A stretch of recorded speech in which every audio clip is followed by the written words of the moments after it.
If you wish to speak to any item on the agenda or during the public comment portion of the meeting, please fill out a speaker card. Each person addressing the board shall have 3 minutes to complete his or her comments on each agenda item for which he or she has filled out a card. The chair has the discretion to determine or alter the time limits on any agenda item. The Board of County Commissioners requests that speakers appearing under the public comment section of the agenda limit their comments or presentations to matters relating to county business that are within the board's control, authority, and jurisdiction.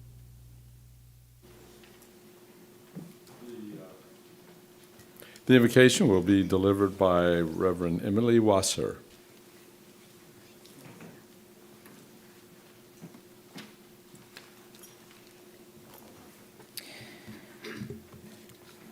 Let us pray.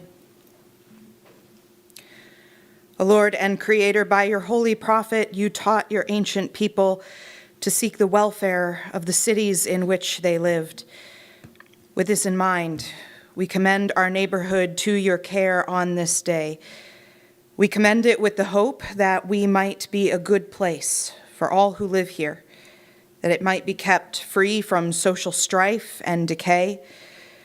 We ask that you would renew the ties of mutual regard that form our civic life as we seek to work together to eliminate poverty, prejudice, oppression, that peace may prevail with righteousness and justice, with order. We thank you for all of your servants, for honest and able leaders. We ask that you would give all in authority the wisdom and strength to know your will and to do it in the world. Help them to remember that they are called to serve the people as lovers of truth and justice. Give them strength of purpose and concern for others, that they may create here a community of justice and peace where your will may be done. In your holy and everlasting name we pray. Amen. Amen. I'd like to wish everyone a happy St. Patrick's Day as well.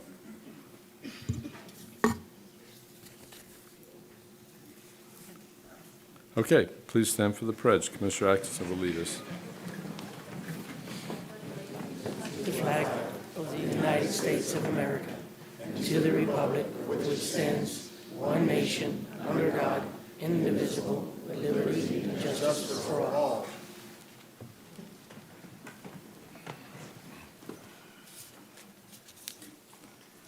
Okay, our first item is the minutes for January 5th, SOIRL workshop. Make a motion to approve. Second. Motion and second to approve. All in favor say aye. Aye. Aye. Carries unanimously. Okay, we also have E1, resolution acknowledging April as the month of the military child, District 4. Sir, real quick, before we do that, would you like me to make a motion to allow Commissioner Goodson to participate by phone? Yes, thank Okay, you for that. that's my motion, sir. Second. The motion is second to allow Commissioner Goodson to participate by phone. Okay. All in favor, aye? Aye. Okay, all right, okay, all right. Thank you, sir. Thank you very much. I'm honored that you would ask me again to do the resolution for the military child. You're welcome to come up. We have many members from AVET here today. I'll read the resolution, we'll pass it, and then you'll be recognized to speak, okay? And we have Linda, Vicky, and Chachi, right? And no Joni? Okay, all right.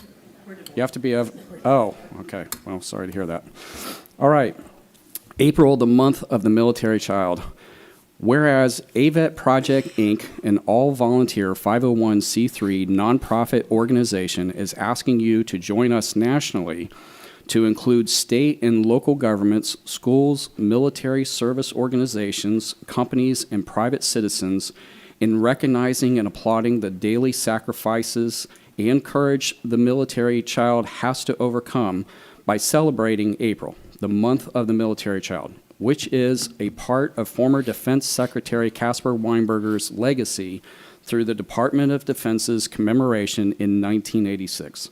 And whereas there are more than 1.6 million military children and Florida has 1.5 million veterans, their families, and survivors, our military children who face challenges and unique experiences as a result of their parents' service to our country, serving around the world and sometimes for many months or even years. May we not forget about our youngest warriors, the military child, who also serves.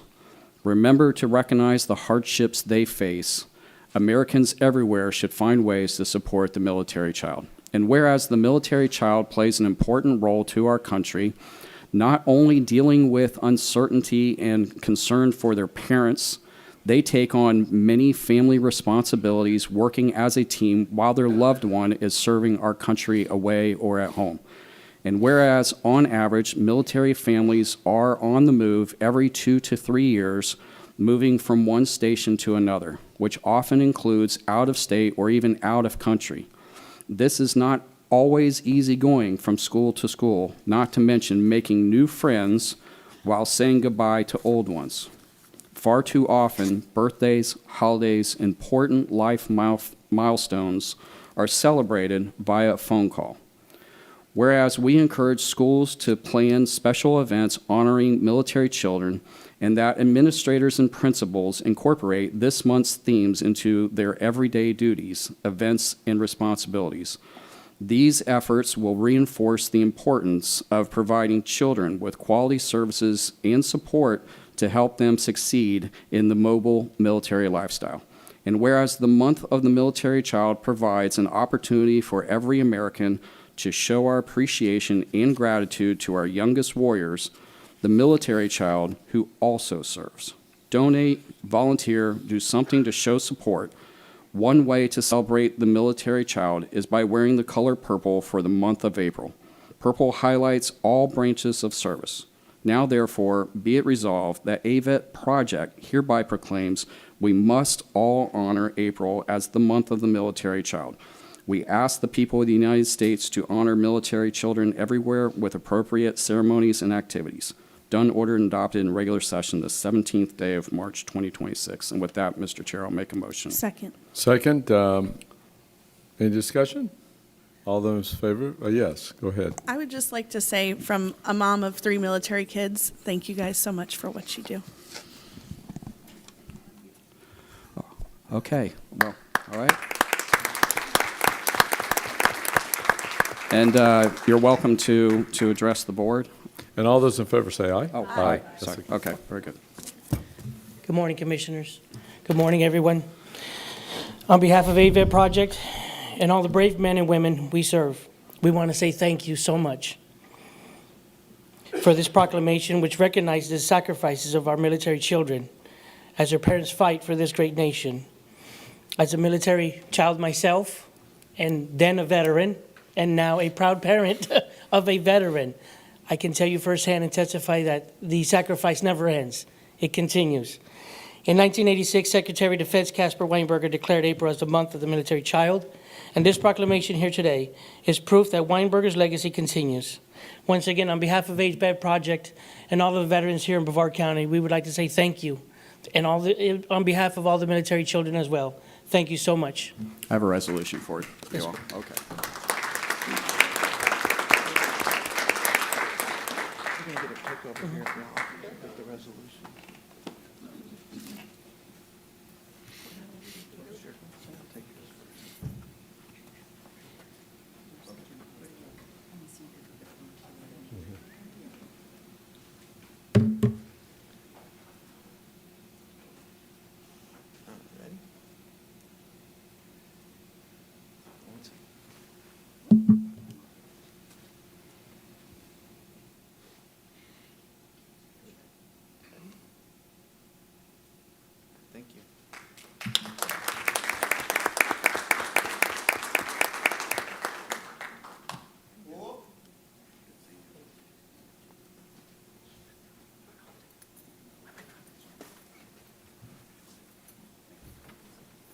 Thank you for being here.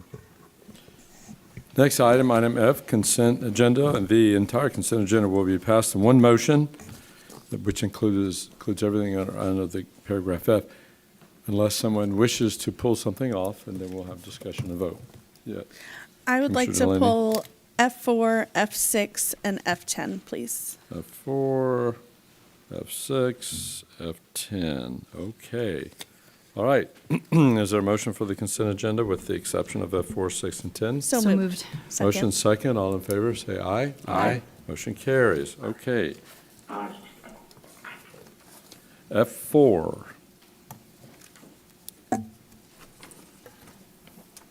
Approval Transportation Impact Fee Technical Advisory Committee for South Mainland Benefit District Project Fund Recommendation, District 3. I think I read the wrong one. And I did.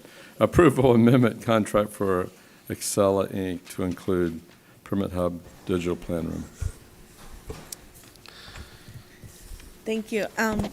Before we take action on this, I'd like to ask staff to provide an overview of the e-permit hub, including how it will streamline the planning review process, improve productivity, and reduce costs associated with manual handling of the digital signatures and large project files.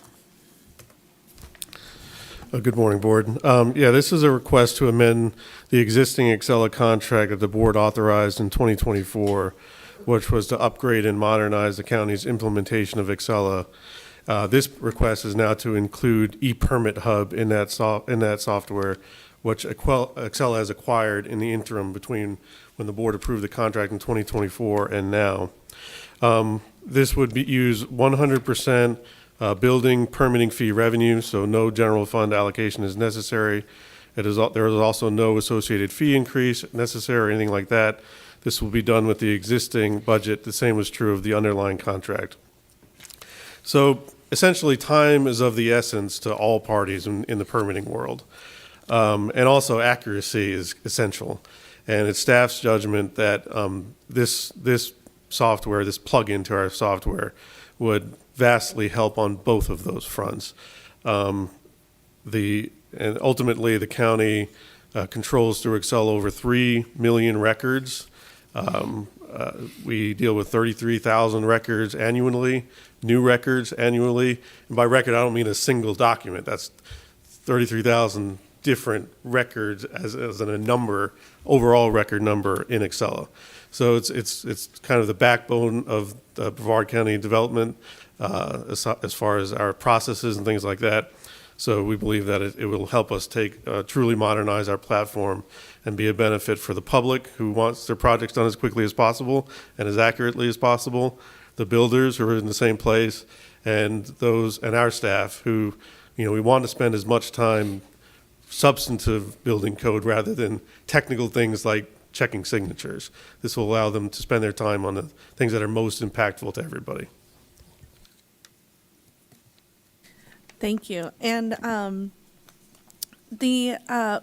would you go into a little bit about why we're choosing this product versus other products?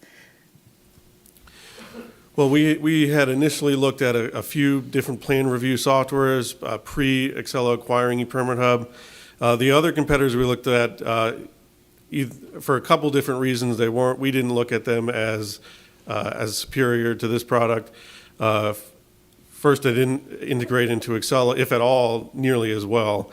And they also didn't deal with the way the Florida Building Code implements digital signatures. And that's really, truly critical for us. Again, if we're going to use this to generate efficiency, we want the program to be doing as much of that technical work, and it has to understand, for lack of a better term, how Florida does those kinds of things, because we have unique administrative requirements. And Excella has done a very good job, it seems, of implementing those to automate that. And by the way, we do have a representative from Excella here today if you have any questions for him. Cool. So basically, this is going to speed up the processes, make it more efficient and more accurate, and this is going to be the best bang for our buck as far as software goes. I believe so, Commissioner. Awesome. Okay, do we have any other discussions? I don't. Make a Thank- motion to We approve. have a Second. card. It's a motion and a second to approve. All in favor, say aye. Aye. Aye. Okay, now we have F6, approval standardization of single source of detention door access control system and cell door. Thank you. I pulled this item because I just figured this is not really a super routine thing, but I just wanted to highlight that we are making improvements to our jail and to make sure that it's a safer environment and whatnot. And with that, Mark, if you wouldn't mind giving a presentation. Good morning, Board. So this is standardization requests and single source for detention door access, control system, and cell doors.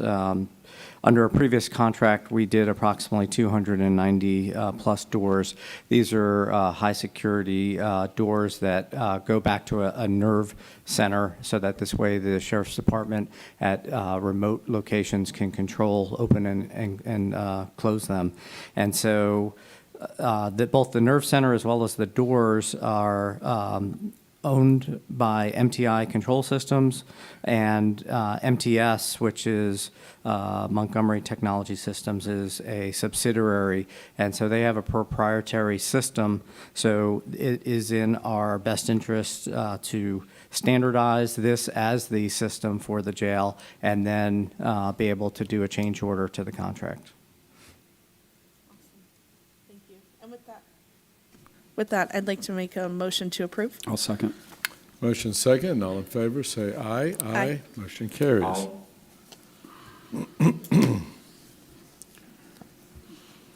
Next item is, excuse me, is F10, approval requests, the Board of County Commissioners approve a recommendation to provide $5,908.640 in funding for opioid abatement services in Brevard County. 5 million. 5 million, did I say 1,000? I was supposed to say 5,908,000. Okay.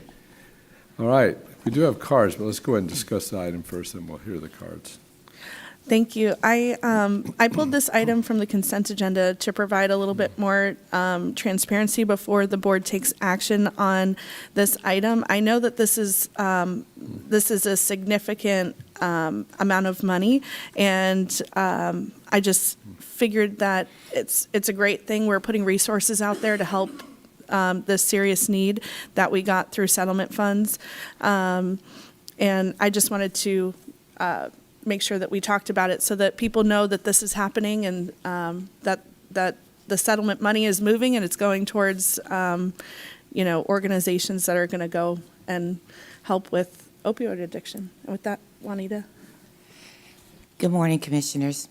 Item F10 is requesting the board to approve recommendations of the Together in Partnership Recommendation Committee to provide $5.9 million in funding to the opioid abatement services.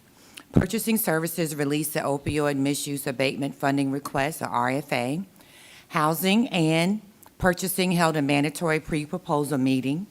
After the closing date, 21 applications moved forward to the TIP Recommendation Subcommittee.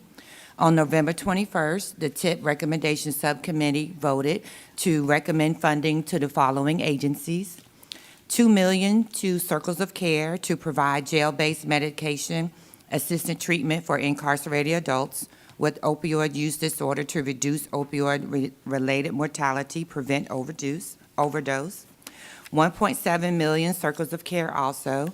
Circles will expand and enhance existing medication-assisted treatment services in Brevard County. $780,000 to STEPS, or Specialized Treatment Education and Prevention Services.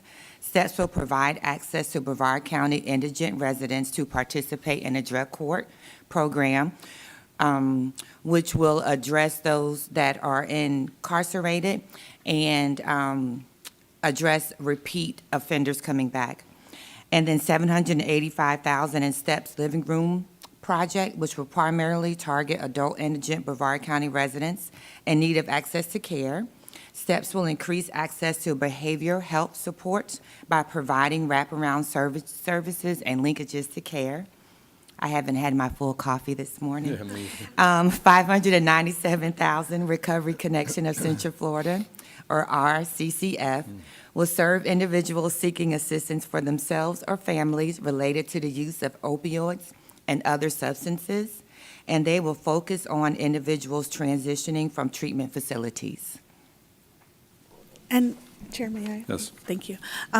Logan, would you put up that, so that is all of the requests that we've gotten, and I just wanted to highlight this because it shows the serious need that we have in our community. And Juanita, I didn't know if you wouldn't mind going into a little bit more the process that you guys went through and the possible changes that are possible moving forward. Yes, absolutely. So what you see up here on the screen, those are the 21 applications that were received in, and the review committee, they made a recommendation of 3 areas of concentration. The opioid settlement dollars can only be spent on approved uses through the state abatement program. So the 3 areas of concentration were to support people in treatment and recovery, address the needs of criminal justice involved persons, prevent misuse of opioids, and then all other areas of concentration, which is inclusive of, again, those approved uses from the state. There was a,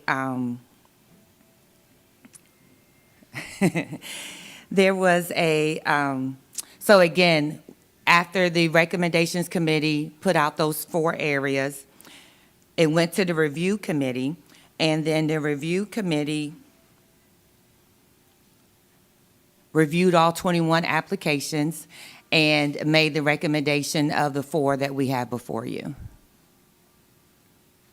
Thank you so much. And did they talk about doing stuff a little bit differently going forward? Yes, so going forward, which it was discussed, and when we meet again, the agencies that receive funding this round, there's a discussion that next round they would be excluded from applying for the opioid dollars. So then we can spread out the dollars into those other areas that did not receive funding this time. Thank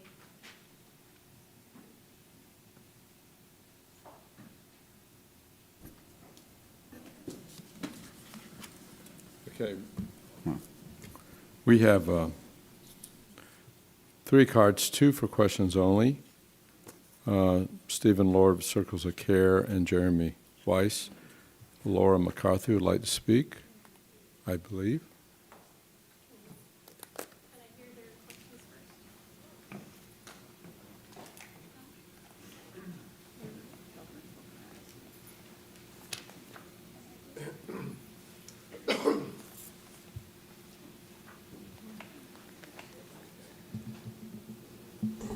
Good morning.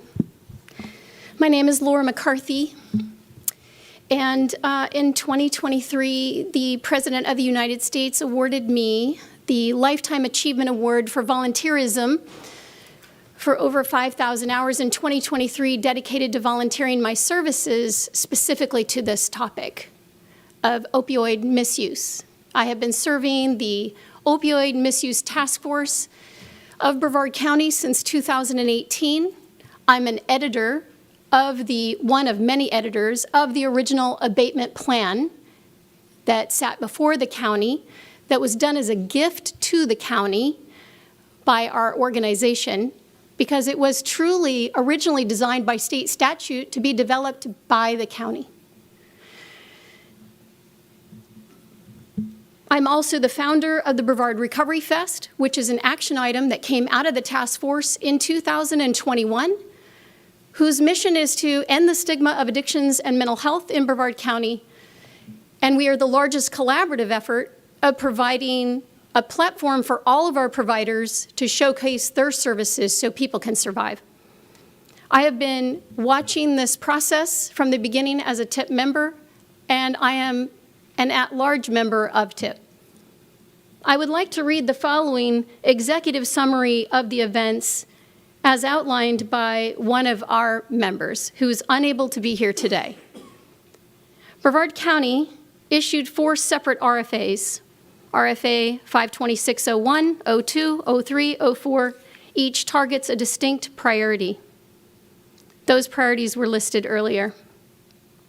Applicants reasonably understood that each RFA represented a separate funding category and expected intra-category competition. Instead, during the public scoring meeting, the county staff instructed the recommendation committee to treat all applications as a single pool and ranked uniformly and fund sequentially from the top down, with no discretion for category balance and no ability to reduce awards. As a result, 2 of the county's declared priority categories, prevention and treatment and recovery, received no funding. Prevention or tentatively disappropriate and ineffectually treatment and recovery portion funding, defeating the very purpose of issuing separate RFAs. State Statute 287 clearly states that if you set out 4 separate RFAs, they need to be scored, procured, and ranked according to 4 separate RFAs. The county did not do that. That is the process that we would ask that it get corrected in the next time we do this. And we do ask that the funds be released. We've been waiting over a year for these funds, and we're ready to spend that money. Thank you for hearing my report. Okay, thank you so much. Do we have a comment or a question? If possible, if we have a couple of the groups that are receiving some of the money, I would love to hear what your plans are, what your organizations will be doing with the money. I'm not sure if the cards that were here for questions, if they're available.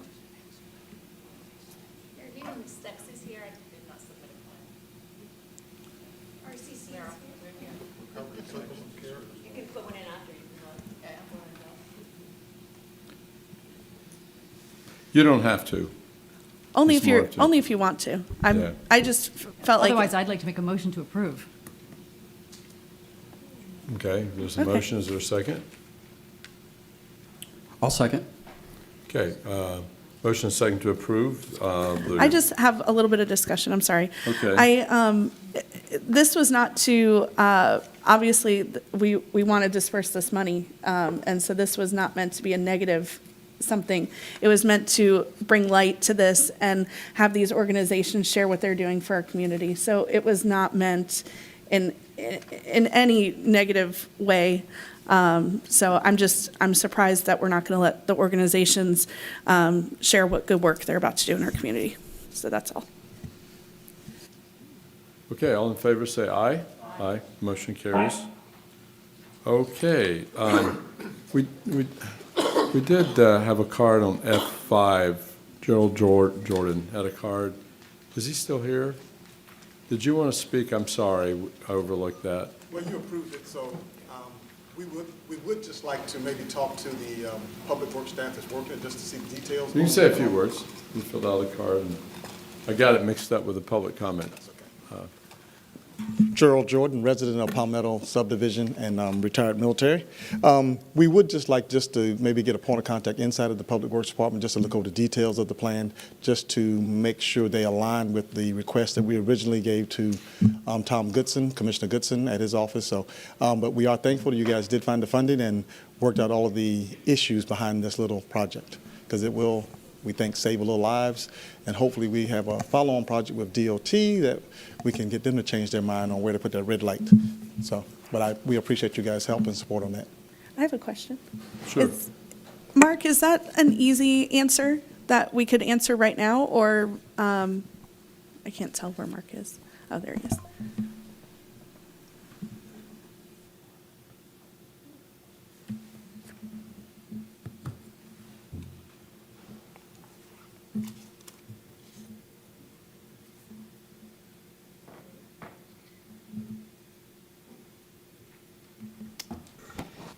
So the project is, there's about a 40-foot linear, 40 or linear foot grassed area between Glen Ridgeview Circle and Via de la Reina.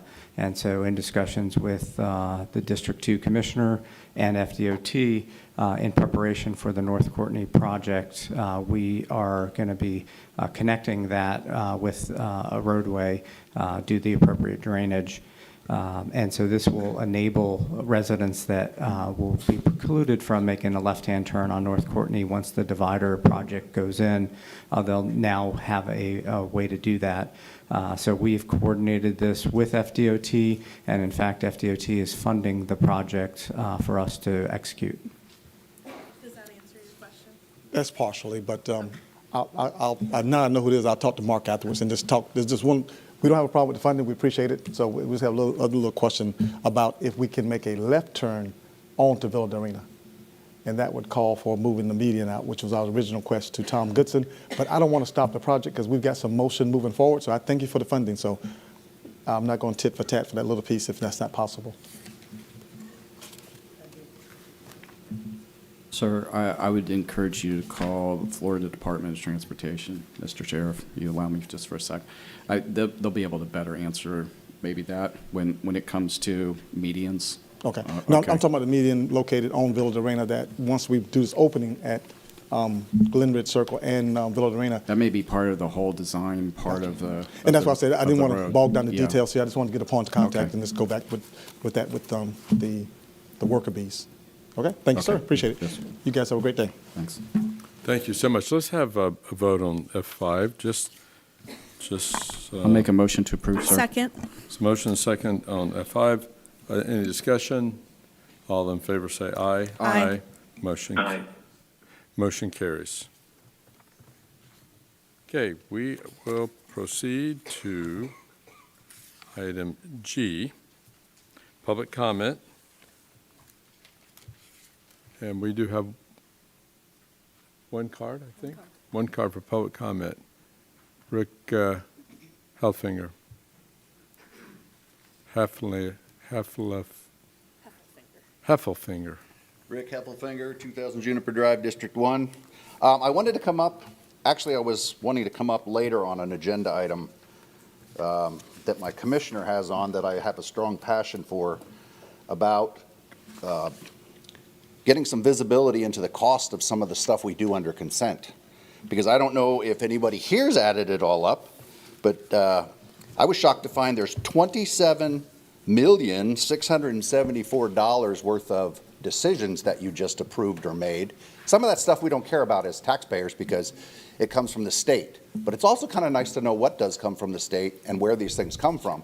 But to know those numbers may flag me to say, hey, man, I should dig into that a little more. So that helps me to do that. I don't know if you have a total that's different than mine, but. Well, no, but if you're speaking to an agenda item, we need to call him up during the agenda item, not during consent agenda. I'm not under going our to be able rules. to be here later. I have a doctor's appointment, so I wanted to. This is kind of a comment on all the stuff you just did under consent. So the agenda item is F1 through, if you want to look at it that way. I also think that I support the consent having values is because that it lets the taxpayer know, but I think it also would inspire you guys, and just a quick look at, I mean, I had to go to find out what the cost was. I had to dig through the agenda items on, what do we call that program that's, each one of the files to dig out, and there's a specific column there called fiscal impact, but to be able to see that and know that I wanted to come down or do some research would be extremely helpful to me.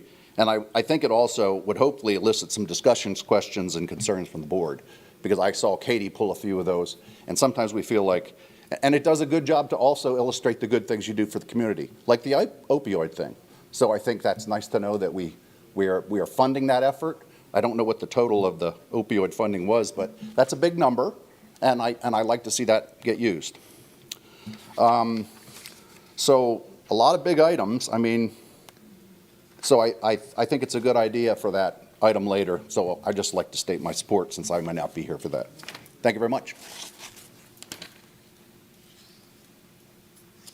Okay, that is our public comment section of the agenda. We move on to our public hearings. First is H1. All right, H1 is an ordinance revising Chapter 14, Article 2 of the Brevard County Code to update the code to reflect changes made by the legislature to Chapter 767 of Florida statutes regarding dangerous dogs. Last year, the legislature passed the Pamrock Act, named in honor of a mail carrier who was tragically mauled by dogs in 2022. The amendments provide for a definition of what's known as the Dunbar bite scale, which is used to determine the severity of dog bites. It requires for dangerous dogs to be implanted with a microchip. Previously, there was an option for tattooing. It provides that dogs who have killed a human being or made certain severe bite marks to a person be confiscated by animal services and held pending the outcome of the investigation and hearing without provision for release, and for other updates to dangerous dog hearing procedures. Additionally, the amendments provide for increased criminal penalties for the owners of dogs that attack an animal or human again after being declared dangerous. And once again, these are required changes to come into compliance and to be consistent with the changes made by the legislature to Chapter 767. Okay, I remember when this issue came before the legislature. I think it took a few years to pass, but it was a horrendous attack. And I think the state did a really good job of trying to protect the public and also allowing for local governments to be involved. Do we have any, we have no cards on this. Do we have any comments or discussion on the matter? So we have no public input. A motion for the approval of the ordinance would be in order. So moved. It's a motion and I'll second. second. All in discussion? All in favor, say aye. Aye. Aye. Carries unanimous. Let's move down to J1, Development Environmental Services Group. Good morning again, Board. J1's a contract for sale and purchase, an addendum from Mr. Terrel.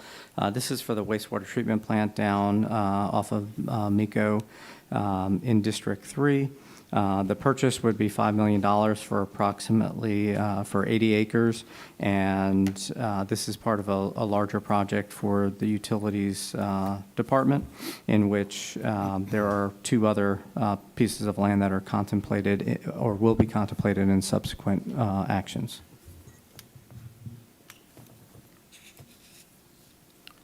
Okay. I don't think we have any cards on this item. Any discussion? On J1. Motion for, I'd like to make a motion to approve. I'll second. it's motion and second to approve. Sorry, I was yielding to you. All in favor say aye. Aye. Motion carries unanimously. Okay. Yeah. J2. But it's yours.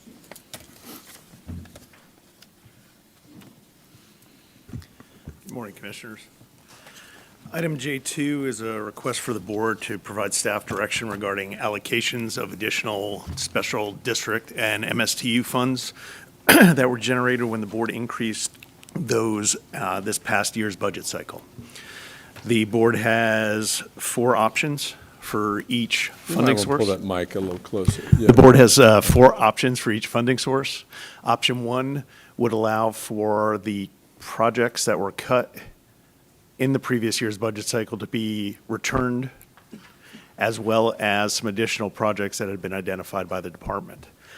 Excuse me. Option 2 would allow for those projects to be returned, and then the additional revenue from those special districts to be offset with cuts to general fund for reallocation by the board. Option 3 would allow for a total reallocation of general fund for all those funding sources except the South Recreation District, which actually has less general fund available than what is generated by that special district fund.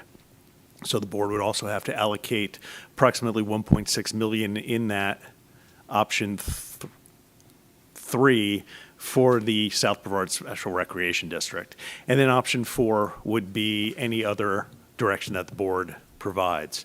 We would ask that you provide an option for each of the funding sources. Okay, thank you. Do we have any? I don't think we have any cards. Cards. Okay, I prefer option one, just for my vote, so just the board knows. I think it's up to the board to decide how we want to allocate these dollars. I'm just going to bring up, sir, may I, Yes. Mr. Chair? I'm going to bring up something that, for the county's had a goal in resurfacing roads, and, I think we do a really good job of preservation mode, and that's the cheaper way at this point in time is to preserve what we have. And I think we had to cut some of that back in the last budget, and if we could restore it, and I'd have to ask, I know Mark might not have been ready with this, but I think we were to get us to a number of miles of road that we've resurfaced in the prior years, we were somewhere in that $3.8 million. Does that sound right? Okay. That would be where I would want to go to restore that. So restoring money to the general fund so that Public Works could resurface those roads. That would be my. May I, sir? Yes. So my thought is along those lines as well. I like 2 because we get to put the money in parks, but we also get to put some money back in the general fund. Mm-hmm. And I think roads is pretty significant. $1.5 million that goes back to general fund could be used for something like that. That's how I feel. I like 2 because it can sort of give a little bit to both. Well, I'd be willing to sort of split that option if that's where the board goes with the idea that that 1.5 going back to general fund that we put toward the road resurfacing. I would be comfortable with that. I think that's a pragmatic thing to do. I would have to agree with that. I think that there's a couple of things, that are important to my district, and so I was leaning more towards option 2 as well. So that's where So my if I thoughts made a are. motion for option 2 with the 1.504. Before we do a I'm sorry. motion, I'd Okay. like to have more discussion Sorry. if we Okay. could. I know Commissioner Goodson is on the phone and want to hear his input, if he has a strong opinion. Yeah, Chair, I could live with option 2. Okay. I chose option 1. I felt that we got a lot of funding sources for roads, but parks are pretty limited to our general fund. And I think from a quality of life point of view, especially for kids, young people, that parks have a high priority. But obviously, I am outvoted here, I think. Well, and I was. At least 2 has both. Yeah, it has both. I was really so- just asking the question to clarify, if I made a motion that we did option 2 with the 1.504,410 general fund, going back to general fund, that we, in the same motion, we allocate that toward the resurfacing of the roads shortfall for this year. Yes. I would Could- second could I- that if you made that Okay. motion. Okay. Sir, Yes. Okay, I'm going to go ahead and make that motion then. And I'm going to second it. So motion second. Any discussion? All in favor say aye. Aye. Motion carries. Aye. I hear Goodson, I think. Sorry about that. Okay. All right, we will move forward to J3, resolution authorizing the issue of non-Valorem refunding revenue bond series 2026. We have no cards. All right. Good morning, Mr. Chair and Commissioners. This item is a request to refund the county's local option fuel tax bond, Series 2016, with the issuance of Brevard County, Florida, non-Valorem revenue refunding bond, Series 2026, not exceeding $50 million in aggregate principal and a present value savings of at least 4%. And delegate authority to the chair to execute the resolution and various closing documents related to the issuance of Series 2026 bonds, and authorize the county manager to approve all necessary budget amendments to implement this requested change. It is estimated that under the current market conditions, the county will save approximately $2.7 million in net present value savings in debt service, which the Public Works Department will realize a reduction in annual debt service payments of approximately $262 million through the final maturity in 2037. Okay, do we have any questions? Any discussion? Is there a motion? I'd like to make a motion to approve. We have a motion and a second. Second. Motion second to approve. Discussion. All in favor say aye. Aye. Motion carries unanimously. Okay, we'll move on to J2, legislative intent and permission to advertise an ordinance related to county's optional vessel registration fee. J3. That's J4. J4, I'm sorry. Did I say J3? Yeah, we heard J3. J4, legislative intent, vessel registration. I think we have staff is going to, J4. J4 is actually mine, sir. oh, was that yours? Yep, that's Okay, mine. good. So if you guys will bear with me just a second. All right. My staff made me some handouts that I wanted to share with you, if my book will cooperate. Oops. Thank you. So if you pass a few down that way. Commissioner, that one's mine. If you could pass those that way, that'd be great. So if you bear with me a few minutes, we've put a lot of work into this, so I kind of have a lot to say. We're a water county. We have natural bodies of water everywhere. So we have a really strong boating community, and members of the boating community have approached me regarding concerns about the condition and accessibility of our boating infrastructure, primarily boat ramps. So the first purpose of this item is to better understand the condition and potential improvements our boating infrastructure, as well as take steps to address the matter. As it stands right now, we haven't done a study in almost 20 years, a boating-related study. So while the recommendations of the previous study might still be valid, it's important, I think, for us to make sure that the information is updated and reflects our current conditions. So the study would allow for an objective review of current boat launch capacity, location, and condition relative to the demand and offer suggestions for improvements. These improvements would include launches, parking, boat ramp locations, and improving and adding boat ramp amenities. A more comprehensive understanding of the need, as well as the feasibility of the improvements, will allow the board to make a best decision for the good of our community. The Brevard Boating Improvement Program, the BBIP, which is funded using the county share of the vessel registration fee, currently has approximately $1.9 million in reserves. Of this, $195,000 are not committed.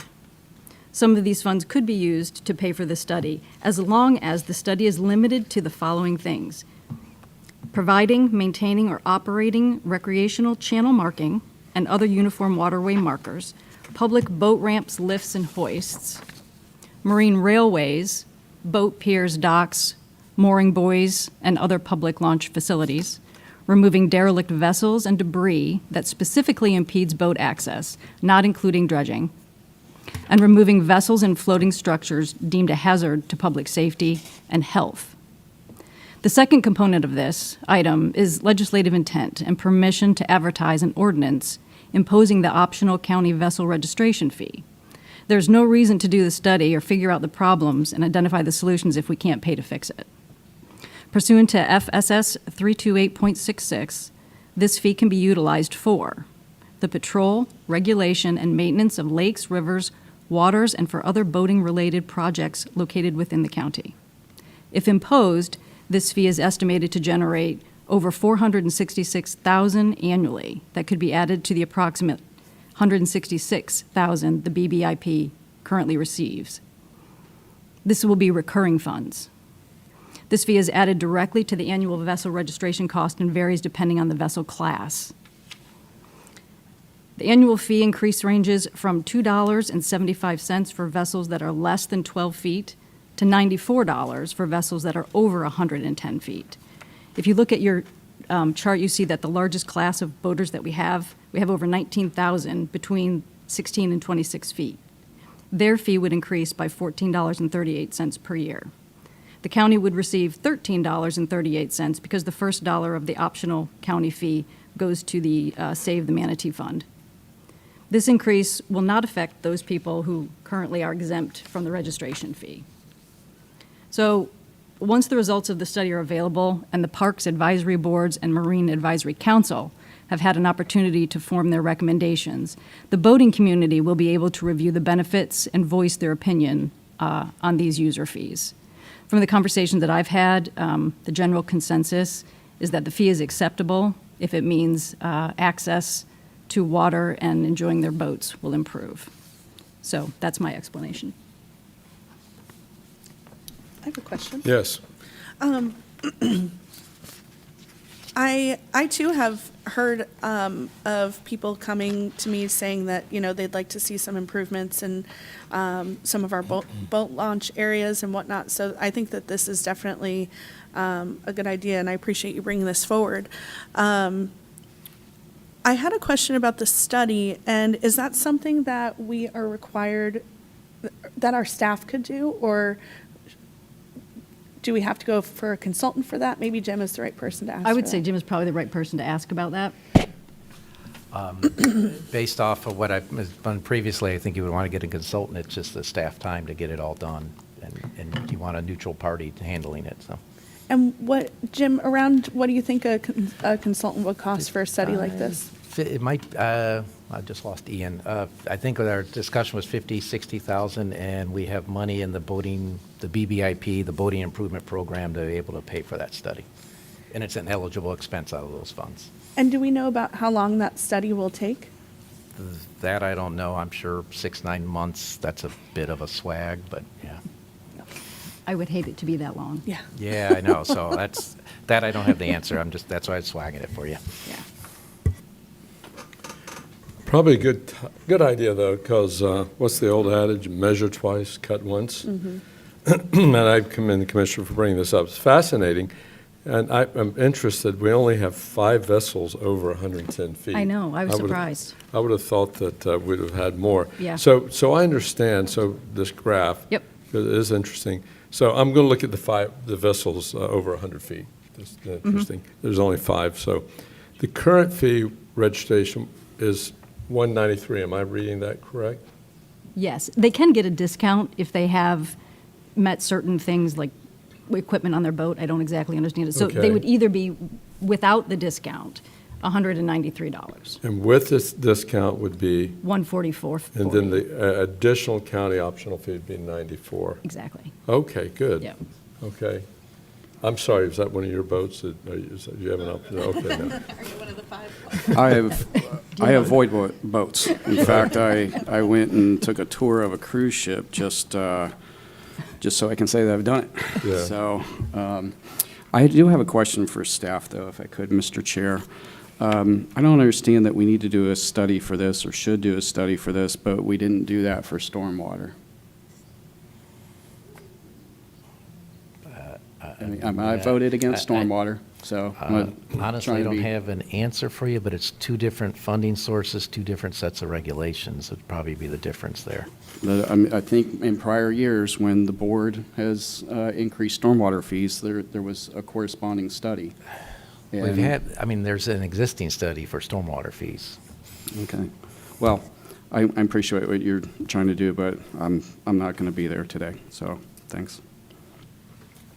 Well, with that, I'd like to make a motion to direct staff to prepare an RFP for a boating infrastructure study limited to the authorized uses of the BBIP funds to be approved by the board no later than May 5th, 2026 regular meeting, and for legislative intent and permission to advertise an ordinance imposing the optional county vessel registration fee to be brought back to the board along with the results of the study and after being heard by the Parks Advisory Board and the Marine Advisory Council. I have a question. Okay, there's a motion on the table. We have a question. Do we have a second on the motion, though, before following parliamentary procedure? We have a motion. I'll second to get us to discussion. Okay, If that's all okay. right. Commissioner Feltner, would you mind sharing a little bit your concerns? I think when what was done with the stormwater, and that happened, I think that happened pretty quick with the getting rid of the design credit. That affected District 4 disproportionately much. I mean, the disparity between what District 4 voters will pay in that is extreme compared to the other districts. And so in that moment, I realized what was happening, and I voted against it. Most of, I mean, if you just think of this zip code, by the way, I mean, it has stormwater retention everywhere, and that's why those design credits exist, and that's why I voted against it. But there wasn't a, I don't think there was a corresponding study for those increases. So that's my thought. If I'm hearing you, you're more opposed to the study, not so much opposed to the increase of the vessel I'm wondering registration fee? why a study would be done for this, and I'm not totally certain, or we're certain that you have to do one. But before raising the stormwater fees, there wasn't a study. I mean, as a technical matter. Mr. Chair, may I? Yes. So, Jim, is it possible to not do the study, follow the guidelines of the old study from 20 years ago, or the recommendations of staff? Because I'm not stuck on the study necessarily. I'm stalling a little. That's fine. To be honest, the study is 20 years old. I don't want to say. Commissioner, Yeah.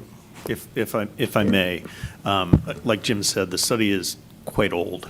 I don't know what the change in land that's underneath the Parks and Recreation Department as our assets have changed in those 20 years. So I don't know if there's other assets that have come into the department that could be developed into the future, which would be a part of what this study would be looking at. You know, I suppose also the fact that this county has changed so much where people live over 20 years, it might be important to know who's using what where. Yeah. I have a question. Yes. Is this something, and I know that time is, an issue, but is this something that our staff has the expertise on?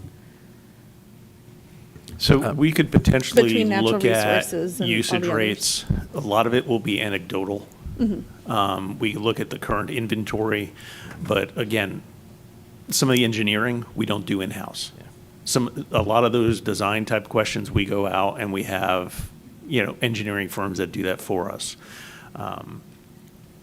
That being said, we could probably get a rough idea of what's potentially developable, but I don't know that we could come up with a good cost estimate. Would natural resources be able to help in that capacity? I think that'd be a question for Virginia, but I would say that a lot of the stuff that's allowed underneath this statute is not something that, they don't build docks, they don't build ramps. At least I don't think you do. And I jump in, they're actually short a couple engineers right now to get their own projects done. So, just a thought for the board, if you could proceed with legislative intent with the study, and we'll research. If we don't need the study, then we can come back to the board and say we don't need the study. I like that. And then I would like, commissioners, if you would like to add to the agenda item, if you can let us obligate the unused funds for the BBIP to pay for the study, at least to have that motion in there, then we get the BCR.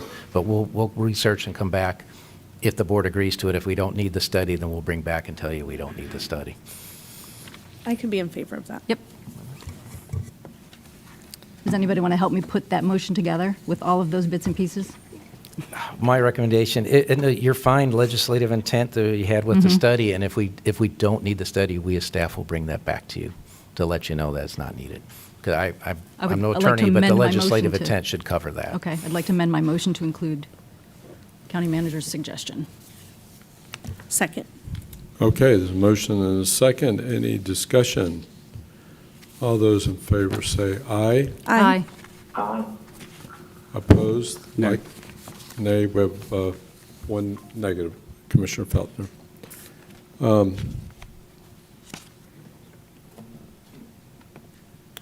Okay, good. I am so embarrassed. I apologize to everyone out there.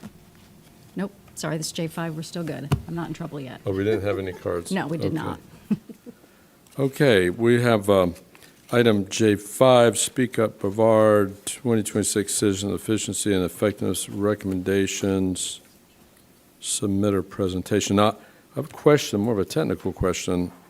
Don't we have a policy on this? Didn't the board come up with a procedure by which, how we would have these presentations?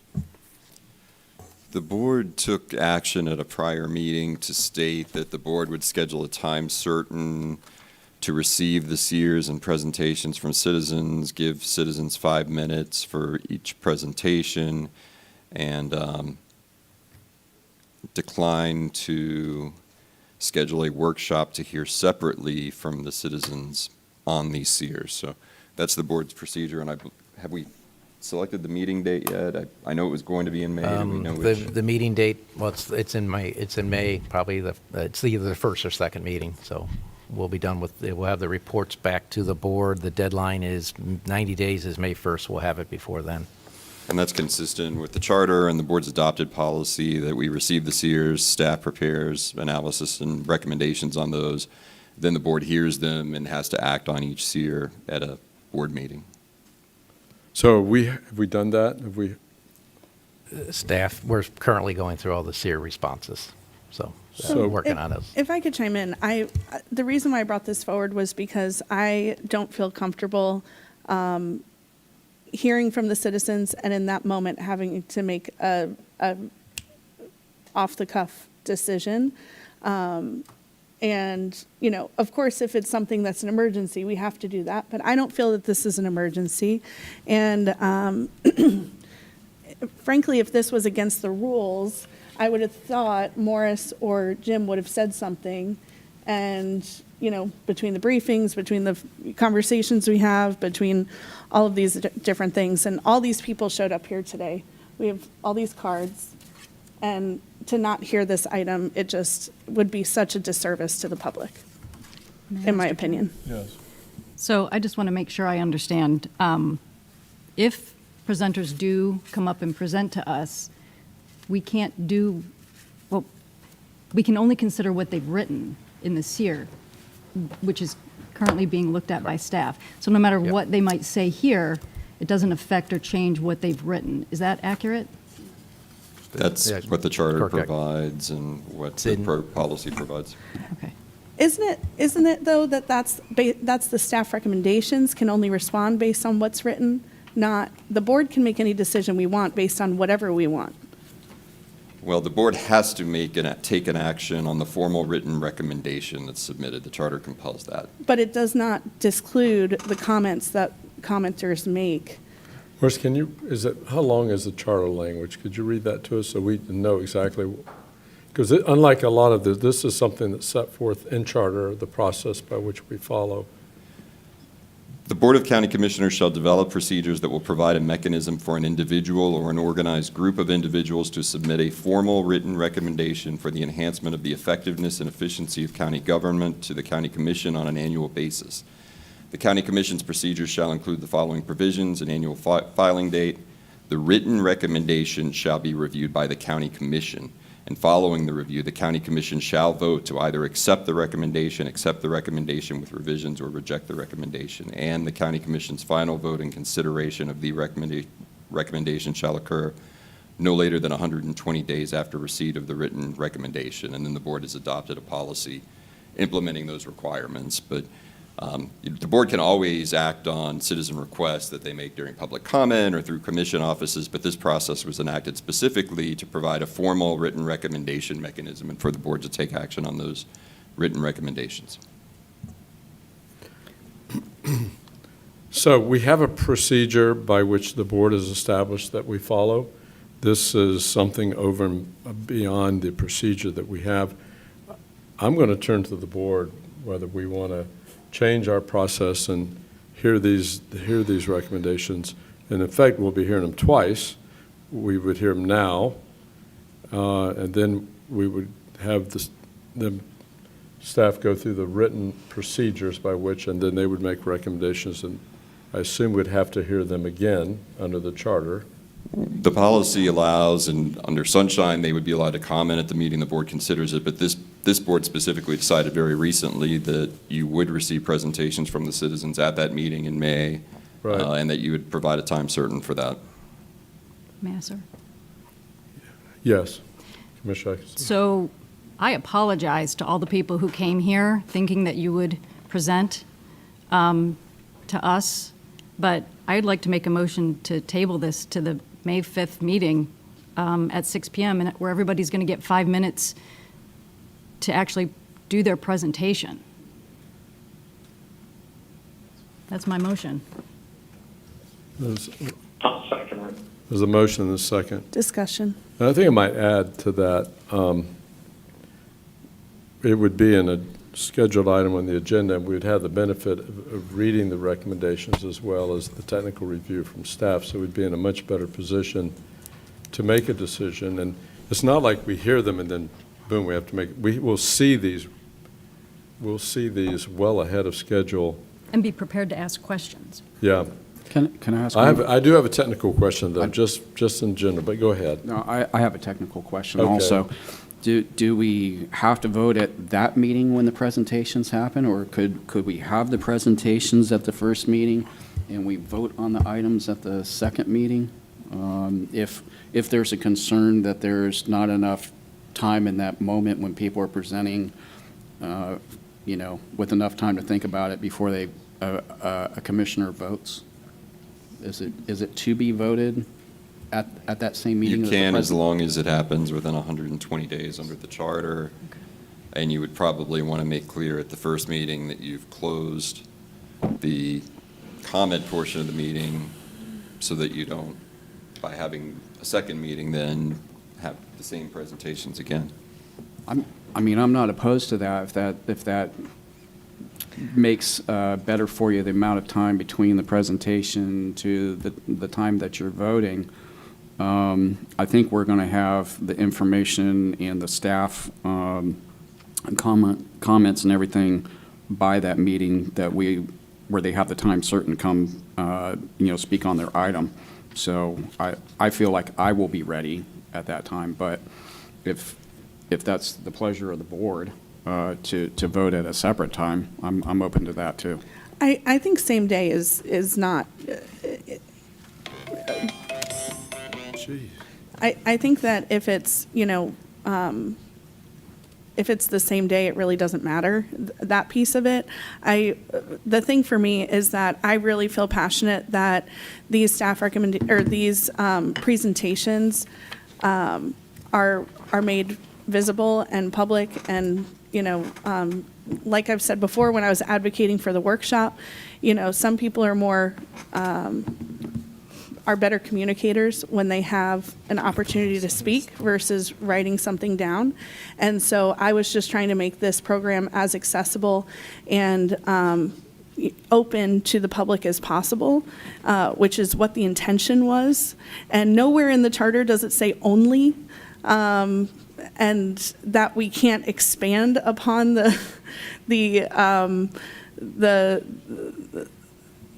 the inclusion of our citizens. So that argument is just outrageous to me. And Can I say something on that just real quick? I don't mean to interrupt you. No, go But ahead. when I think you're on the item, and then, because we have to take some action on it, and you want to sort of amend it, I mean, I don't see why the board can't do that in that moment. So. The board can accept with revisions or reject a recommendation. Okay. In my mind, that sounds like in that But moment. the board must consider the written recommendation. Okay. Okay. But it doesn't say But- it can't think about the oral presentations as well. There's nothing in there that says that we can't make this program more I don't open. disagree with you, okay? Thank you. I don't disagree with you, and that's why I'm saying I think in that moment, you could amend. When I suggested, and I had a terrible cold, I didn't want to give the rest of you, and I was calling in on Zoom, I suggested the time certain so that no matter what happens in the meeting, and that's just an efficiency thing. So separate from a workshop, in short, we're basically doing the workshop in a commission meeting. So we're all here and we're going to do it, and I think we agreed that they could come up and they'd have 5 minutes instead of 3 on each of their items. So Some of these things are pretty complex, though, so it's, the idea to only have that, few minutes to think, through all of the things, it's just, why wouldn't we want more opportunity to come to the best outcome? If I may, sir. I think that the point of what I'm saying is it's not efficient to hear them here and hear them again, primarily, for my opinion, is because I'm not prepared right this second. I don't have good questions to ask, where when we hear you on the 5th, I will have been able to prepare questions on your items. I will have already made it my business to go through it, see what staff's thoughts are, see what my thoughts are, clarify it with you while you're standing there in front of me. Right now, you'll just be saying things twice. Right now, what the people could do is tell us their presentation. We could, think about it, write notes, and have, a few days to think about what their suggestions are and have time to mull over it.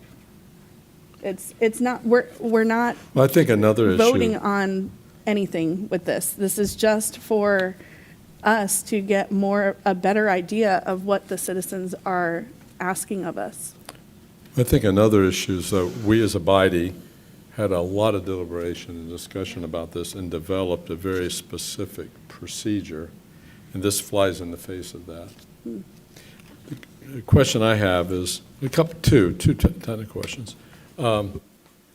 One, since this, first of all, technically, any one of these individuals could have given the presentations during the public hearing part of our meeting. And they still can. And they still can if they sign up. So we do provide for that in the public meeting. It's not in the body of the formal. Secondly, this is not under the public hearing part of our agenda. What do we allow in terms of time per card? What is our procedure? Is that?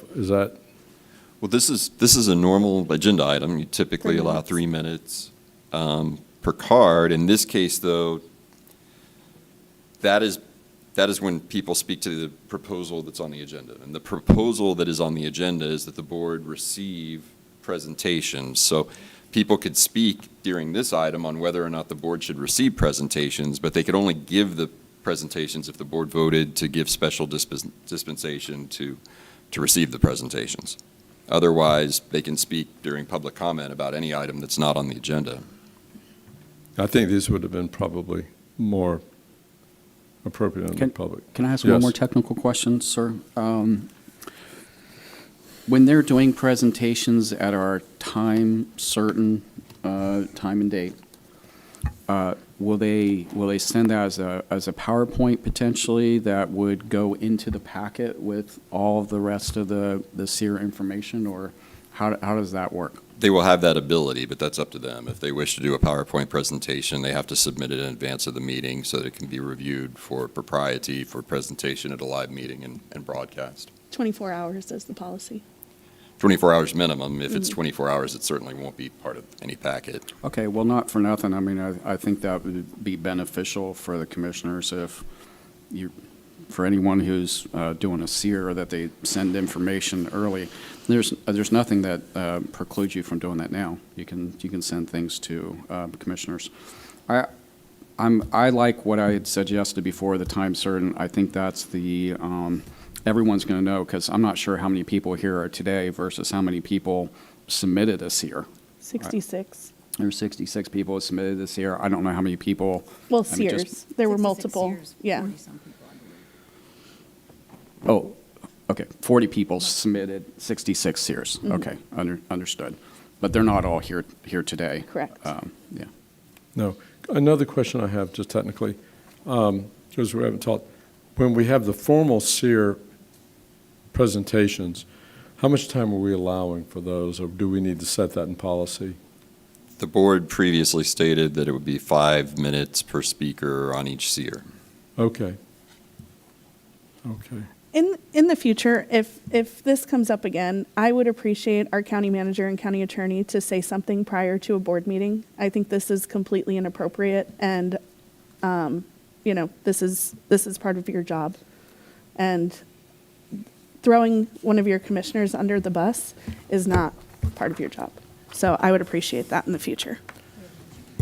Motion second. And Commissioner, I understand. Let me take the burden on that. We're not allowed to talk, but they're professionals. Morris is a feel like lawyer. this is something that's Jim is more of a board decision. No. And Because you guys are going into the technicality of this decision, and so if it's a technical something, then I should have been apprised of that from Morris or Jim, and so I'm just gonna say that's if we're gonna throw Commissioner Delaney under the bus, then publicly I'm going to say I don't appreciate this, and I would ask for a heads up next time. this is not a staff thing. This is purely our commission deciding. Nope, that's not according to your guys' arguments. That is very important. It's something that's in our charter. Okay, we have a motion and a second. Is there any discussion on the, no discussion, all in favor, say aye. Aye. Opposed? Nay. Passes 4-1, Commissioner Delaney voting against. And anyone So- who would like to speak still, you can sign up during our K portion of public comments. But we do want to hear from you, and we want to follow the procedure that the board has established, and this will give us time to give you due diligence. Okay. Item J. No public comment. You can sign up, and if you would like to. Right. No, because it was tabled, but you can speak during public comment on your CEER item if you'd like to. It was a motion to table to May. Okay, thank you. Okay, J6, improving agenda transparency through financial disclosure. We do have 4 cards. Thank you. Logan, is there any way you could pull up slide number 3? And if you wouldn't mind keeping it up during my introduction.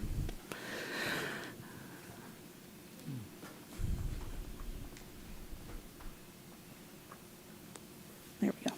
Awesome, thank you.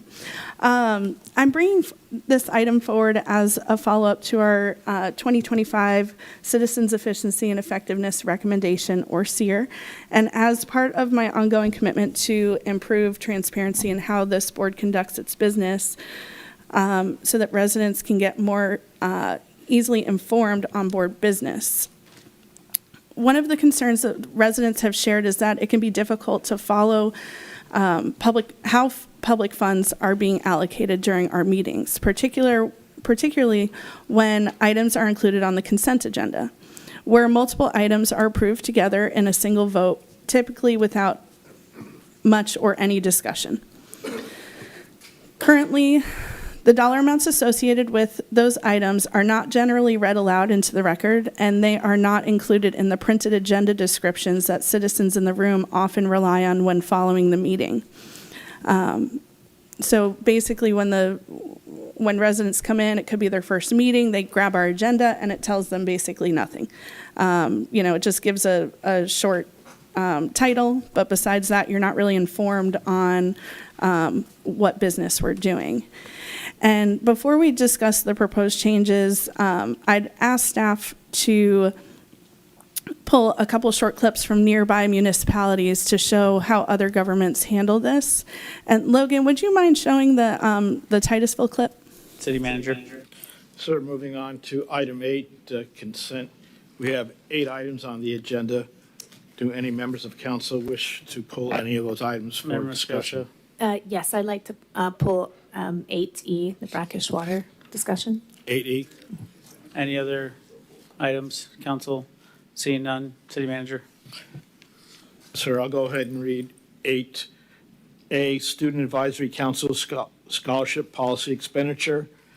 8B, contract with Edgewater Group LLC for professional engineering design services for the Titusville Marina Hurricane Repair Project. 8C, the property donation of Lot 5, Block 45 of Sun Valley subdivision. 8D, Space Coast Health Foundation grant to purchase Handevi Pediatric System from Pediatric Emergency Standards Incorporated. 8F, the limited bidding and construction services for the Blue Heron Filter Project. 8G, task order WPT 0004 for Knox McCrae Master Pump Station Project for bidding and construction services. And 8H, the First Amendment to Tender and Release Agreement. Thank you very much, City Clerk. So I won't play the other clip we have. There's more from Cocoa Beach, the city of Cocoa. A lot of the different municipalities, they do things a little bit different here or there. But I really like the idea of putting it out for the record what business we are conducting in that consent agenda. And it would be nice if we could read the dollar amounts associated with those items as well, so that all that information could be there. And also, Logan, if you wouldn't mind going to slide 4. So these are a couple examples of the city of Titusville and the city of Cocoa and their agenda and what it looks like. And it shows a short description, and it has the dollar amount in there, so that when the residents are looking through the 3 or 4 page agenda, all the pertinent information is right there. And that way they don't have to do a deep dive of every item to see if they are needing to research certain items. That is already out there for the public, so that they can see the dollar amount and the general idea of what the business of the board is. And one of the things that I was hoping for was that we could get, which is something that Juanita did this time on F10, she had the dollar amount right in the title, so that all the people that are here today, when they picked up their agenda on F10, it says the $5.9 million right there. And so I just thought that this was a small thing we could do to make our government a little bit more accessible and transparent. And this is a little bit of a silly thing, but I asked our staff to pull this, and it's from the Florida Room, and it's our values and our mission statement. And right at the bottom, it says, our values are honesty, accountability, quality, leadership, openness, and innovation. And I just think that this is a small thing that we could do to help fulfill our values that we are putting out there. And with that, I'd take any discussion or if there's any public comment. I'll just say something, Mr. Chair. I'd like to maybe think about this more at the CEER workshop, time certain, time frame. It was a CEER last year. What's that? It was a CEER last year. No, I understand. I have a couple ideas myself, but I'm not opposed to, the reading that they did, and even possibly reading the consent and then asking commissioners if there's something they want to pull, and then voting on the item. I don't think, I was the chair here for a year, and I think for me to read F1 just as the chair to F11 would have probably taken me all of 3 minutes. Right. I don't think that's but I probably have something, more thoughts beyond that around about the time of the CEER workshop. That's all. That's all I have to say today. I guess I have a question about that, because at my last item, we were just talking about how we can make a snap decision, and now we're saying this has been on the agenda, you've had it, and I don't know why, like, No, we need to drag this out. It's a simple ask. Can we put the dollar amounts in the agenda? Can we, well, you know? okay, I think you got a couple things there. So the dollar amounts in the title of the agenda, so that these pages that are printed for people in the back of the room, is that, Exactly. that's part of it today? Yep. Okay, is that, okay. I'm fine with that. I'm not fighting you on that.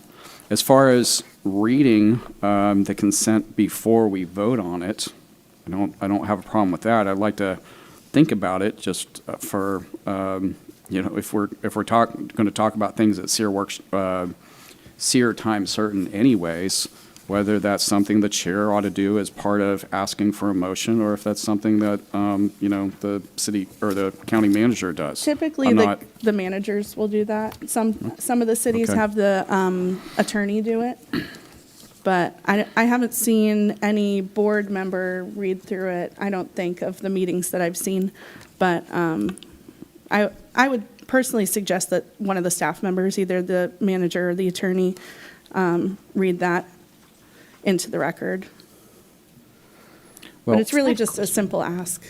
Well, how about for today, we agree that we'll put the dollar amounts as part of the title, so that for the folks who are going to pick up an agenda packet that we print, that they have that information. I could do that today. I'd like to think just Sure. a little bit further about how we read that in, before we ask for a motion for consent, before we ask to pull something, if it's part of that process. That's all that I'm saying. But I would go with you to put the dollar amount in the title of, for the agenda packet. I appreciate that. I have a question. Yes. So the dollar amount, is there, for me, still feeling fairly new, I feel like I have to read the whole item before I understand sometimes what that dollar amount means. And I wonder if, while we're trying to make it more transparent, if that might make it a little bit more confusing, just because you're just getting a number, and what's behind that number, what's the full story? Just a thought. I mean, I think a sentence dedicated to what the dollar amount is for as part of the title, I think is appropriate. But you're right. We can't print 600 pages for everybody every single meeting. That's just not something that we can do. But I think a little common sense dictates that we put one complete sentence with the dollar amount and what the item is. I mean, it's largely the items are there now. Proposed ordinance, amending this, board direction, ad valorem related to parks I wasn't reading F, I'm sorry. But, I mean, on the F items, I think they pretty much spell it out. And one of them's got it on, and to her point, Juanita had it in there today for F10. I don't think you have to, and that's just one sentence. I don't think you have to do anything more than that. So I have a lot of questions on this, and I would like more time to consider it and to look at, what I'd like to do is to look at our own agenda and get a sense of what would be the impact. And I'll use an example here on J3, resolution authorizing the issue of non-ad valorem refunding revenue bonds. First and foremost, it's important to note that this information is public record and is readily available to the public under the staff analysis, which are done timely, days ahead, I don't know, maybe a week ahead of the agenda. And in this particular case, you have an entire paragraph. It's not a long paragraph, but you're talking about refinancing revenue bonds, and you're talking about different types of bonds and different revenue sources. So there's a 4 or 5 4-sentence paragraph that describes each one of the line items and how that affects. So if we were to take that same paragraph and put it in the agenda packet, I think it would make the agenda confusing.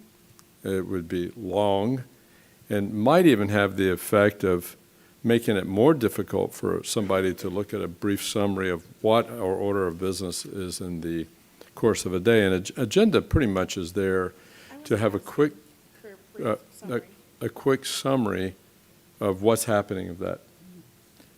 That putting that on the agenda seems to defeat the purpose of an agenda, which should be pithy, concise, and easy to look at, and to give you a sense of the order of business. You start putting content in the agenda, it's no longer an agenda. It's more involved, and I would just like to have more time to look at it. I wasn't asking for a summary to be in the agenda. All I'm asking for is the dollar amount. And I would be happy with even simplifying it to put it just on consent agenda items, so that's more of a, this is a definite what the dollars are going to be, versus the J items, which can have some discretion based on board decisions. But some of this requires a summary, and this is an agenda item because you don't know for sure what the dollar amount's going to be. It's based Right. on market conditions, and that's all. Well, that's what I was saying, just for the F items, the consent items that are already pretty much a done deal, if we could put the dollar amounts on those, because that's not really subject to board. So yours only applies on consent. Well, sir, if I say Yes. something real quick. On the F items, just like we do on any other item where they basically on a top line in the packet anyways, they're saying the fiscal impact is $300,000.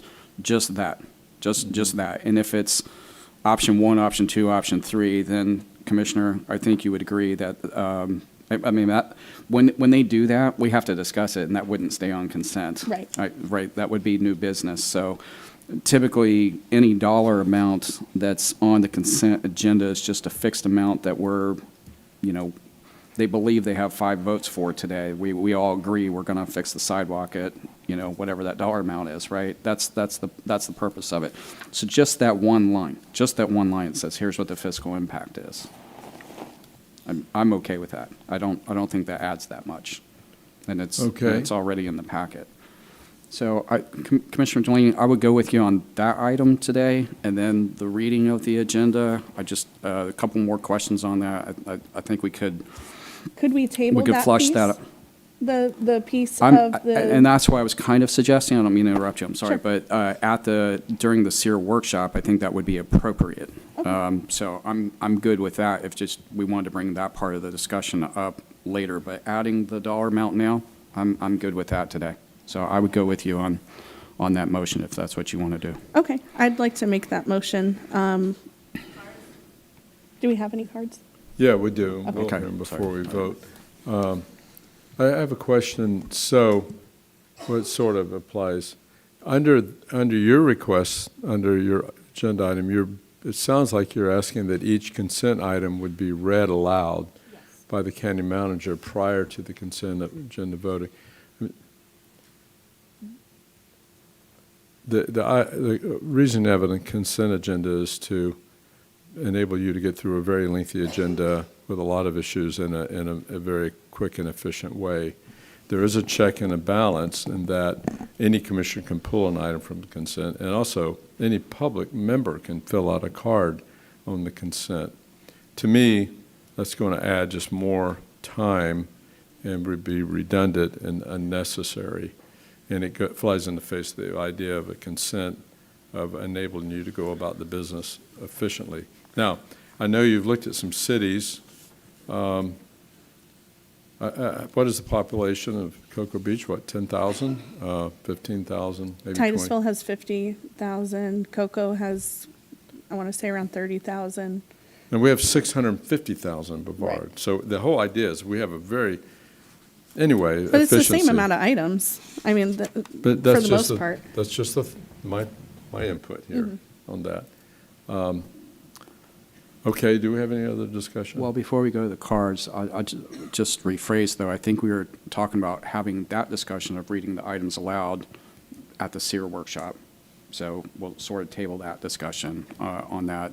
And, but for today, I think what we were tentatively agreeing to before you go to the cards was that we could put the dollar amounts in the agenda title. I Okay. think that's not hard. So I think those are the kind of two separate things there. that we could consider after you do the cards, I Okay. guess. Okay, J6, Tom Schifalo? Schifalo. Tony Schifalo. Good morning.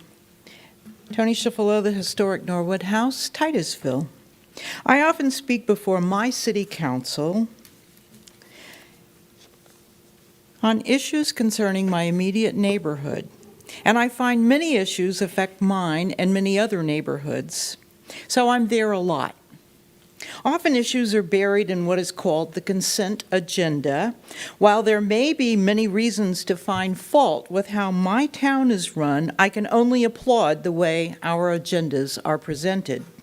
Since 2020, when I started attending council meetings regularly, the city manager or the attorney has read out loud for the record the consent agenda item by item with the associated dollar amounts. This information is also printed in the paper agenda printouts at the meeting and the agenda posted on the bulletin board outside City Hall where we go to pay our water bills. Most importantly, it is easy to find and read on the published agendas online at the city website.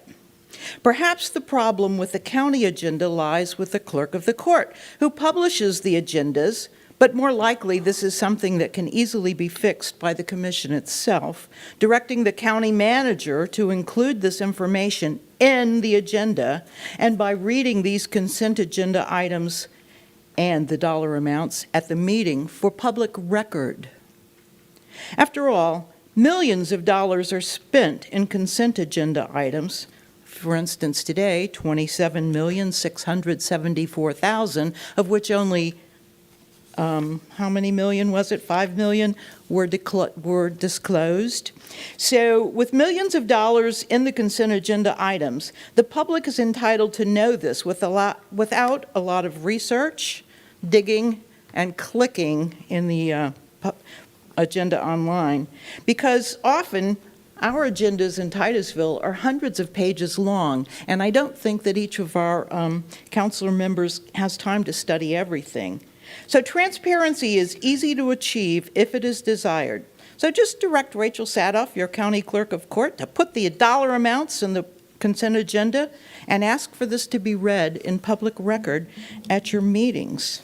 Thank you for allowing me to speak on this issue. Thank you. Mr. Chair? Yes? I'm sorry, I got to defend the clerk's office. We put the agenda out, not the clerk office. Just want to put that on the record. I apologize to Ms. Sadoff because I was looking online where they're all printed and all the clicking and everything was so confusing to me, I wasn't certain where that was coming from. Tom Kennelly? Oh, yeah. I think you're one of the few that said it right the first time. Got lots of variations, Okay. So with regard to this item, you look at the federal government, they're so distant from us. We really never get to see in their big bills all this nuance. So I'm sitting here and I'm watching you do the consent agenda, and I do see the $5 million for the opioid stuff, and I go, oh, that's pretty cool that, we're investing in that sort of thing. And so just me, Joe Average, I'd like to scan down. If it's $100,000 for a road, I believe the county staff. I don't need to look at that. But interesting stuff like the opioids, hey, we're doing something for people. That's pretty good. So I agree that with what Commissioner Feltner suggested, that the dollar amount get in there, and thank you for proposing it. And that would do me as a citizen a lot of good because, when we're in business, we're looking for the big amounts, not the small amounts. You trust the people on the small amounts. You just want to question the big amounts. So thanks for listening. Thomas Perez? Good morning. Thank you for hearing me out here. My teeth start shattering, you'll know why, okay? It's kind of cold in here. I am in support of transparency with the consent agenda and clearly disclosing spending amounts that would help to have citizen support. While these agenda items are characterized as routine, or non-controversial in practice, significant board business is passed under the consent agenda amounting to millions of dollars in public spending that often receives little public visibility.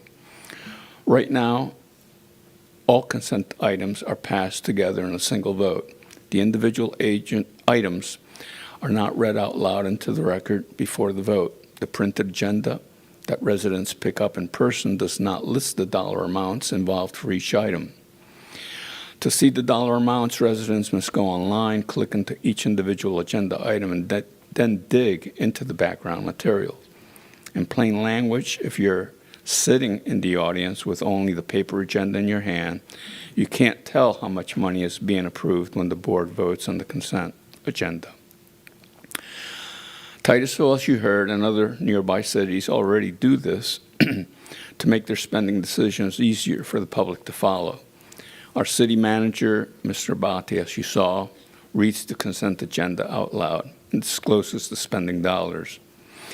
Therefore, I ask the board to change how consent and business items are presented to the public and to direct staff to update board policy BCC 97 to match. The request changes are straightforward. For the consent agenda, each consent item would be read aloud by the county manager before the consent vote, including the associated dollar amount where applicable. The dollar amount for each item would be printed directly in the agenda description and also shown in the online title, not just buried in backup documents. For the business agenda, the items are already discussed and voted on individually. The dollar amount for each item would be listed in the printed agenda description and in the online title as well. These changes would make it much easier for residents to know at a glance how much money is being allocated or spent before the board votes in that item. It also aligns with the Brevard County's own stated values of honesty, openness, and accountability to citizens. Thank you. Elizabeth Baker.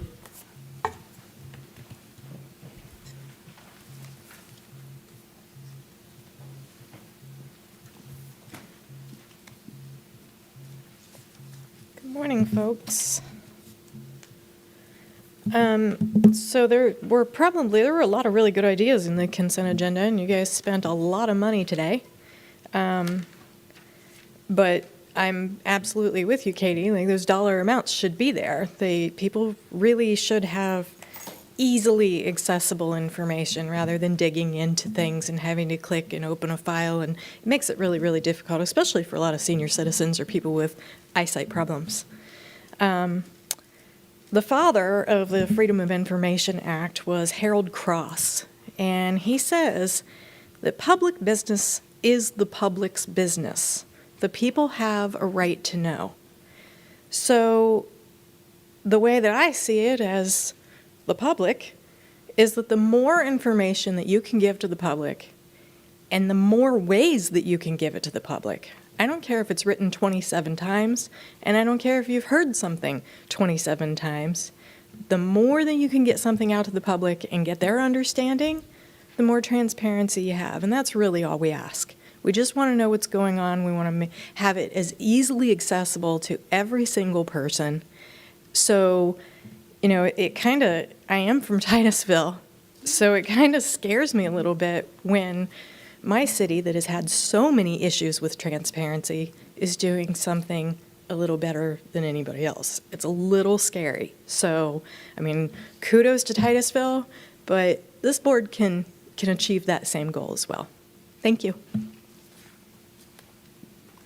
Okay, that's our public hearing. We'll bring it back to the...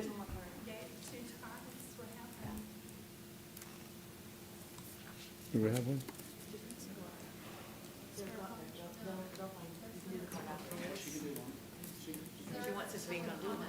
We don't have your card.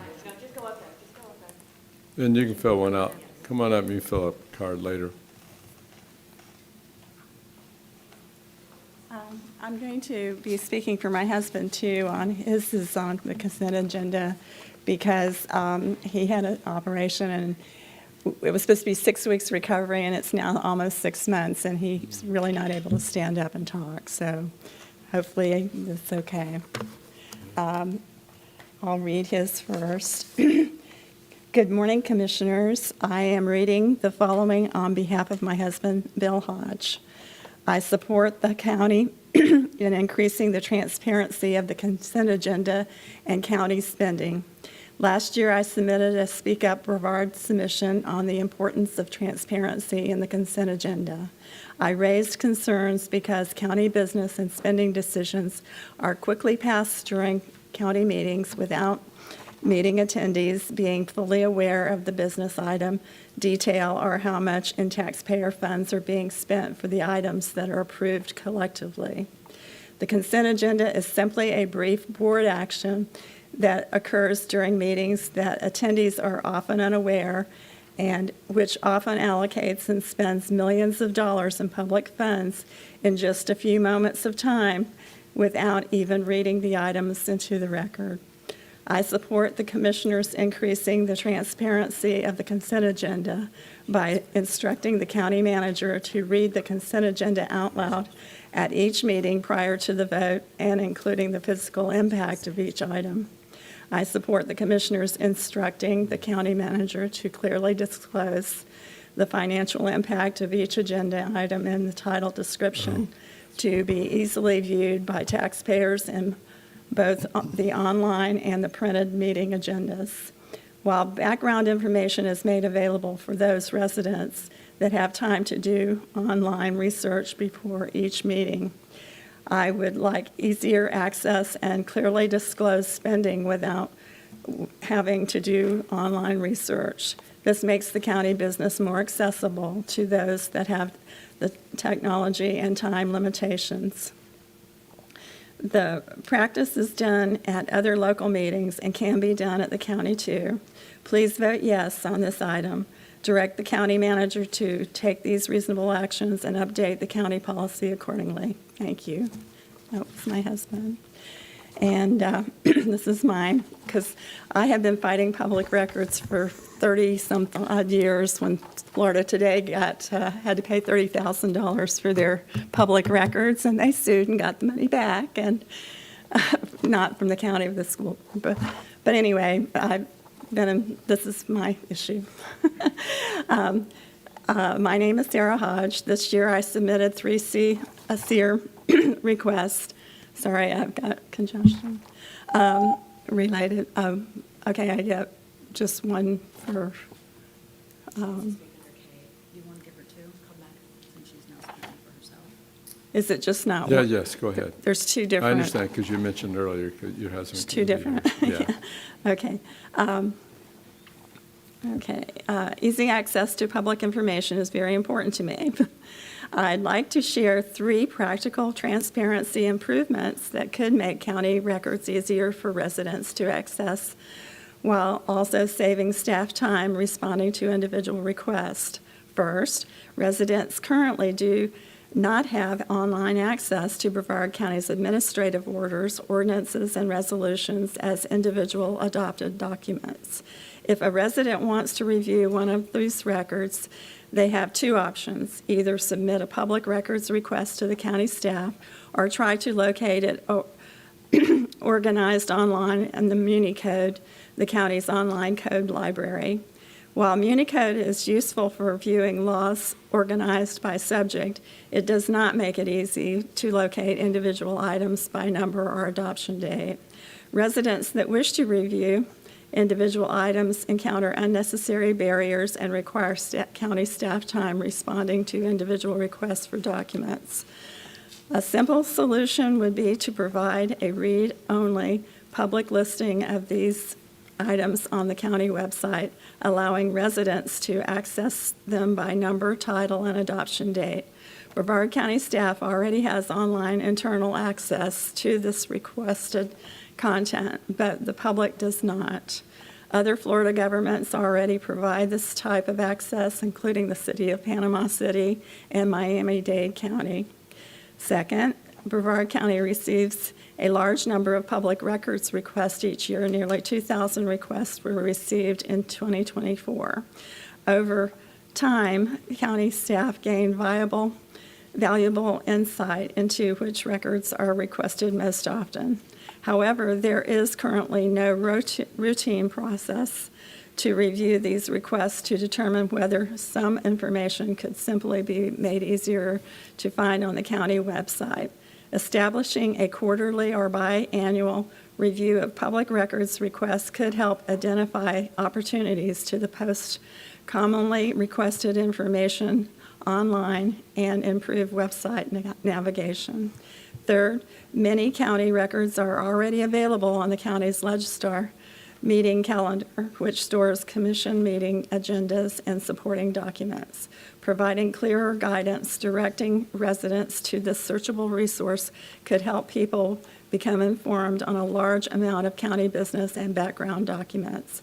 These suggestions align with Brevard County's mission and core values, emphasizing openness, accountability, innovation, and effective communication with residents.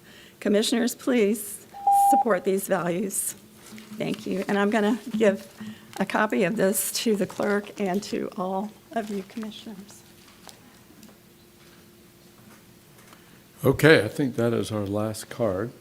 So we'll bring this back to the commission. Could for I discussion. clarify one thing I said? I said workshop earlier, and I meant the CEER time certain portion of that county commission meeting. I just make that clear. Okay. Okay, we're back on the agenda item at hand. J6. If there's no other discussion, I'd like to make a motion. Okay, I'd like to make a motion to approve the dollar amount to be put in the consent agenda title. And I also move to table the conversation about reading the consent agenda item to the meeting where we do the CEER recommendations. Okay, I'll second that. okay, there's a motion and a second to put the dollar amount, and I would assume in the case where there's multiple dollar amounts or it's an estimated dollar amount, which one would they put? Typically, with the consent, there's not multiple dollar amounts Yeah. or it is But what there it is is. estimates. I'm looking at one right now that has an estimate and depends on how a project's done. So it's not always cut and black Right. and white. I but would say as we go whatever through is in our, whatever's in the agenda item, Okay. that dollar amount. All right. Okay, there's a motion and a second. Any discussion? All in favor say aye. Aye. Opposed? All right. Opposed? There's, well, I'm sorry, Commissioner Goodson. Are you an aye or a nay? Okay. All right, motion fails for 3-2 with Commissioner Feltner and Delaney voting in favor. Can I make another motion to simply put the dollar amount in the consent agenda, just as in F10? I'll second that.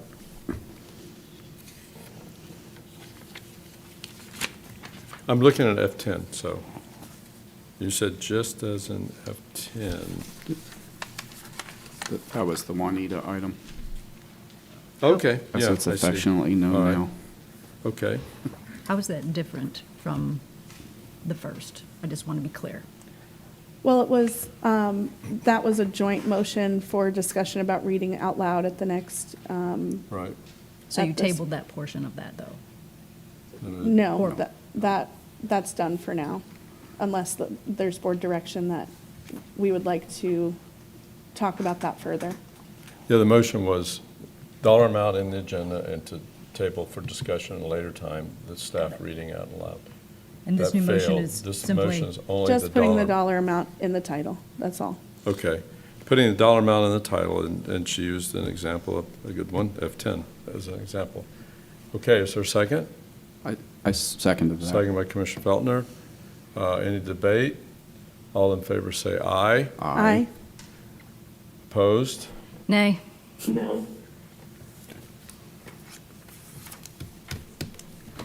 Okay. I think for now I'll vote a nay, but maybe at a future time we could look at it. Motion fails for 3-2 with Commissioner Delaney and Feltner voting in favor. Okay. Item J7.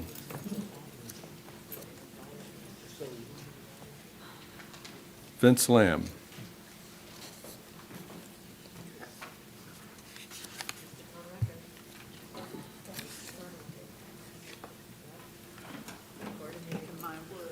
Approval Good letter morning, for- Commissioners.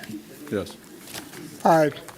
I'm here to speak that the Trust for Public Land and the Nature Conservancy have both come forward and offered their free assistance to Brevard County to help us pass the Save Our Indian River Lagoon referendum that's proposed for November. There's absolutely no cost. This type of service was used in 2016 and again in 2022. Virginia Barker was she was here and can state that she had good experiences with this assistance. The letter that's in your package, unfortunately, does not include the Nature Conservancy. So the Nature Conservancy just came forward in the past week or so and stepped up to do this. I have printed copies of the full letter.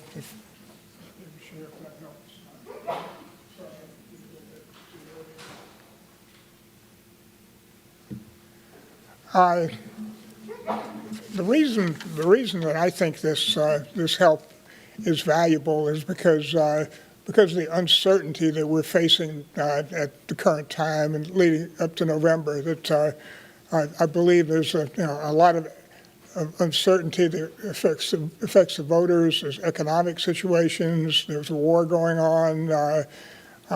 There's uncertainty as to exactly what the state legislature is going to do with this shift between property tax and sales tax. These two organizations are involved deeply in hundreds, over the years they've been involved in hundreds of referendums like this, and they've got lots of good experience. My personal experience with them in 16 and 22 was that they were quite helpful, and I would welcome them to come back to the party. So I think this is straightforward, and I hope you will decide to request their help. I talked to Mr. Lamb about this letter, and my first question is why you need the letter. And this doesn't commit to us in any way, shape, or form, any dollar amount or any action. It doesn't really reflect any endorsement of the data that's found or advocacy whatsoever. It's strictly acknowledging that we're not in opposition, and from what I understand, the Trust for Public Land, Nature Conservancy are 501c3 nonprofits. They're grant funded, and this requirement they have placed upon them that they start working on getting information on these type of things, that the local government is not in opposition to them. It's more of a technicality to enable the, am I reading that correct? I think that's it. I mean, I think it's reasonable that they're going to extend the services, that they understand ahead of time that you're receptive to paying some attention. And apparently, that's what they explained to me, was that their grant funding, that the way they work is Right. that basically they have to ask for this technical assistance request letter. And I wanted to get that question because I figured it might come up while we were here, but that simply allows us to accept their technical assistance and information gathering, because basically what they're doing, they're working right now with 9 other counties in Florida, and this group out of Birmingham and Tallahassee is working with about 70 other counties around the southeast. So they've got their finger on the pulse in a way that we're pretty isolated, and when we get into questions about what should we do, my experience, I have 3 successful campaign assistance experiences with 2016, well, two really, but that also I helped deliver Brevard County for Amendment 1 for the state. So I've got a bit of campaign experience, but I don't hold myself out to be a campaign expert, and I like to have a campaign expert to reach out to with the hard questions. Okay, any questions? Yes. I was wondering about how do they go about getting the public input and the recommendations regarding the program design? Do you want me to answer that? Yes. Okay, Whoever. sure. I don't Yeah. know if staff All right, knows or you know. They will conduct a highly professional poll and they did this in the past 2 times, and the most important thing, part of it to me, is that they got a lot of experience, and some of the questions will reach out to, like, what do people think is the most important? What's the most important benefit that you'd expect from the SOIRL renewal? And in the past, in 2016, I was kind of surprised that the public basically stood up for endangered wildlife that live in the lagoon. And so when we were developing a campaign for why should we do this, then we kind of tailored, our response to the campaign was going back to, to things that came out of that poll as to what was important to the voters. Right. I guess my only concern is, and why I asked that question is because people could make data say whatever they want it to say based on who they ask. Yeah. So to me, it's really important when I think about polls and things like that. It's what was it like? How did they gather the data? That's the biggest thing for me that I look at. Yeah. And so I have a strong wonder about that. Well, I think it's, I don't know how familiar you are with the Nature Conservancy and the Trust for Public Land, but they're really high integrity organizations. And so I sat through a lot of the development of the questions or the approving of the questions for the polls in the past, and there was nothing that indicated any bias. It was just a highly professional, what's the information that we need, right? And how do we? I'm not saying that about the questions. I'm more wondering where do the questions go, and how do they determine what people get asked the questions?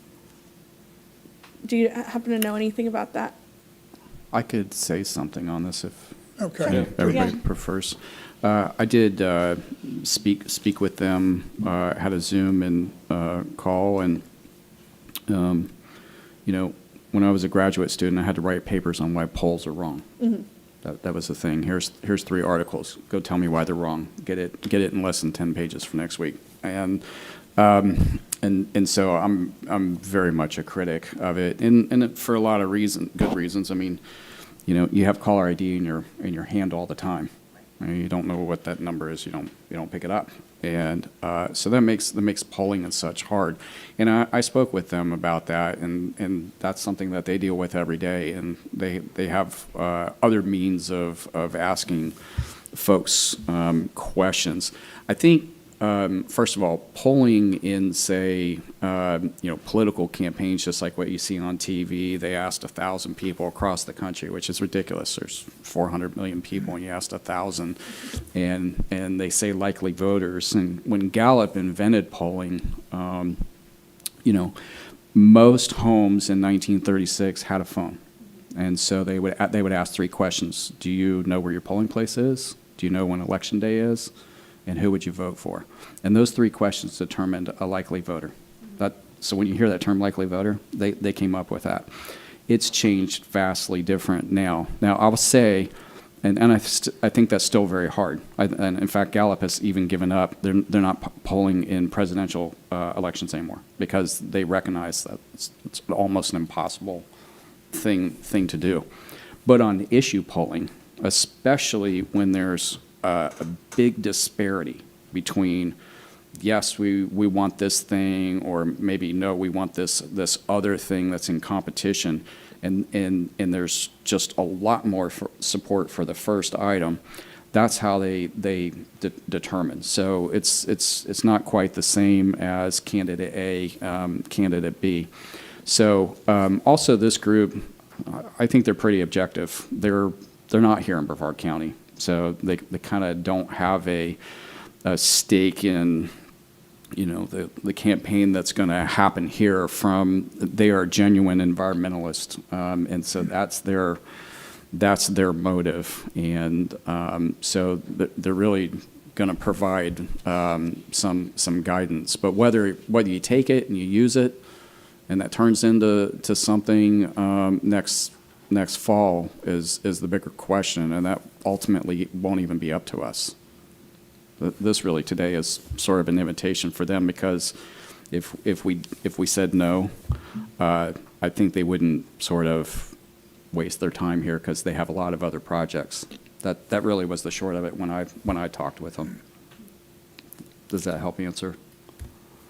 I guess I'm not an expert. I'm on just wondering that. about, maybe you could help with this, because, but my concern is that it goes out to 300 or 3,000 people that are somehow linked with the lagoon versus 3,000 blind, you know? Well, that violates the first rule of Right. polling, which is, and again, if I go back to my Gallup example, they randomly called numbers. Right, okay, And so then they determined what was a likely voter, because they had a random chance. Everyone had an equal chance, mostly equal, because by virtue of they had a phone in their house, had an equal chance of getting a phone call, right? That was the random part of it. Then they were trying to determine, well, okay, who's a likely voter? They know when election day is, they know where their polling place is, and they intend to vote.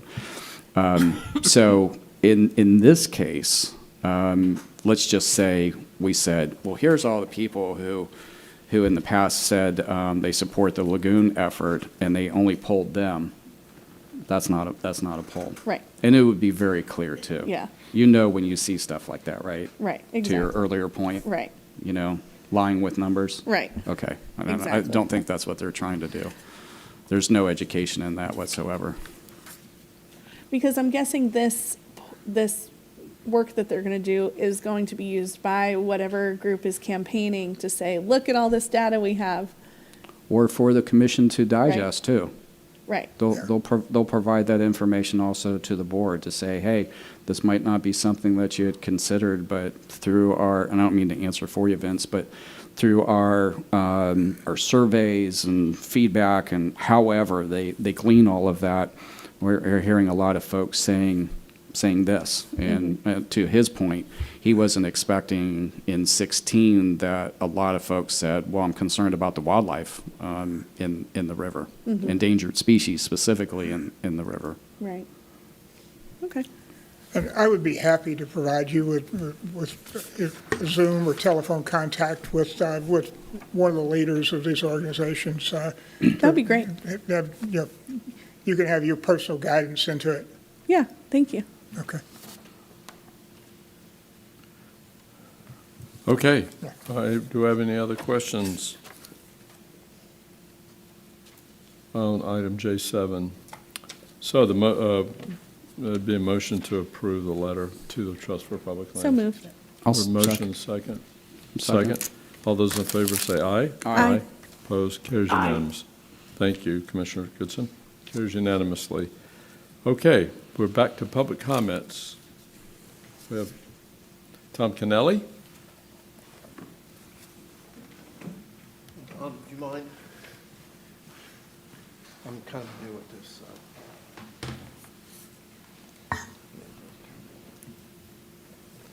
Good, it showed up.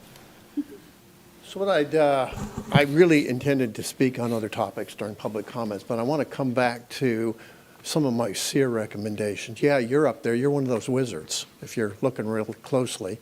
The reason I thought J5 was so important was that we got a chance to preview with you, allow you to think about what our suggestions might be.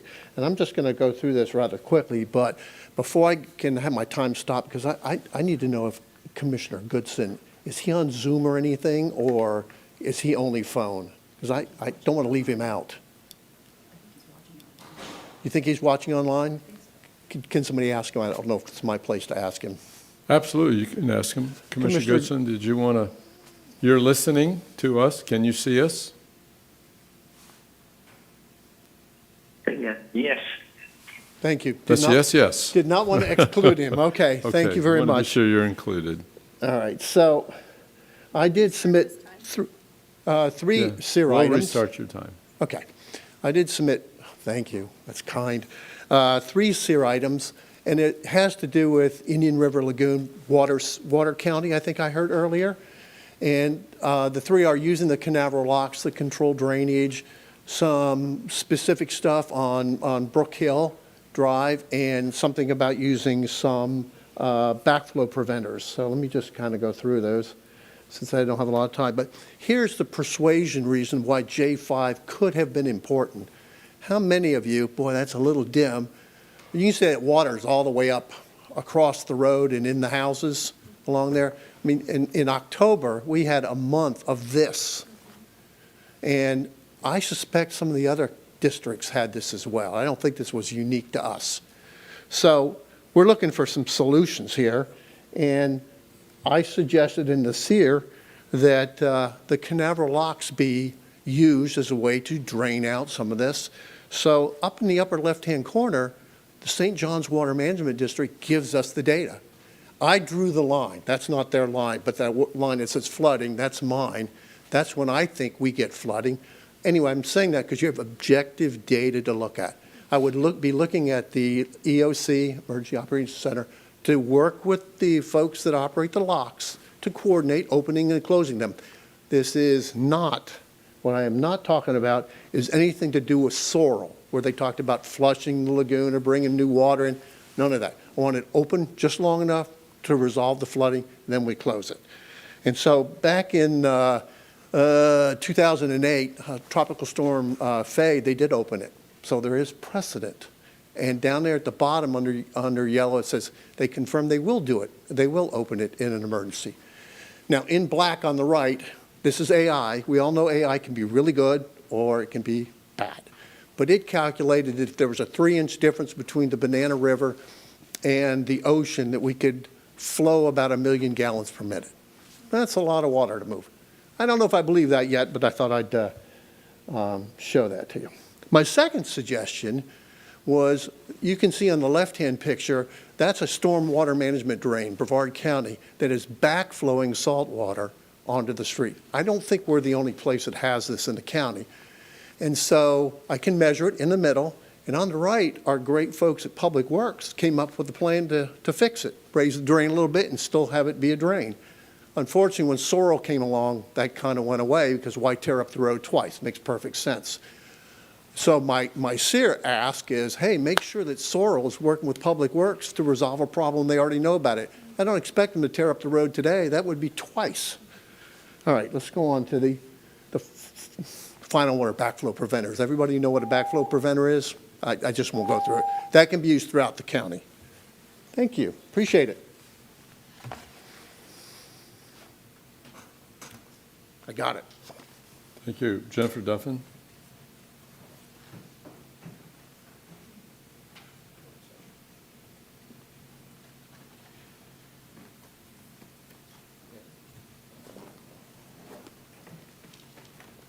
Do I have permission to approach to give you some handouts? Yes, yes, you do.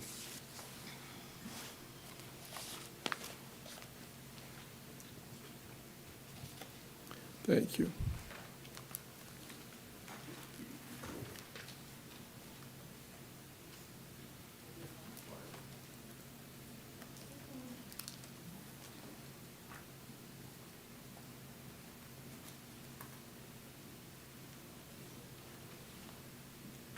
And one for records.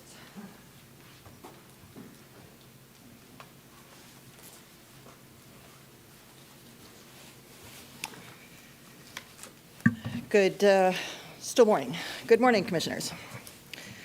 A traditional intersection has 32 points where vehicles can collide. A roundabout has just 8. That single design difference is why studies show roundabouts can reduce fatal crashes by up to 90%.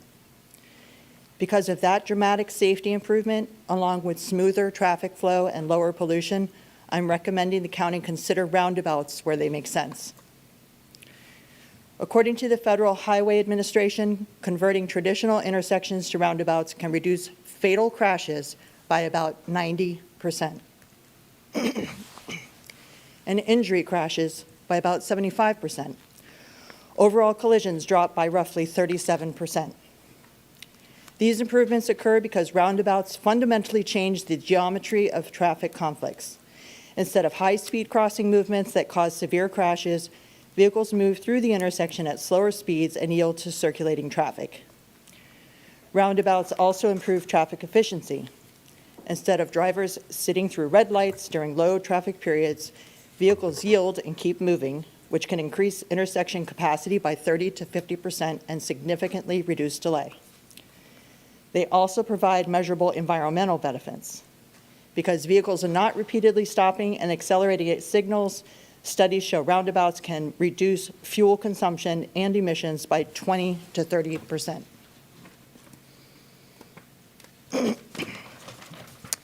Pedestrian safety improves as well. With slower traffic speeds and refuge islands, roundabouts have been shown to reduce pedestrian crashes by about 40%. And importantly for taxpayers, roundabouts eliminate the need for signal equipment, electricity, and ongoing signal maintenance, which reduces long-term operational costs for local governments.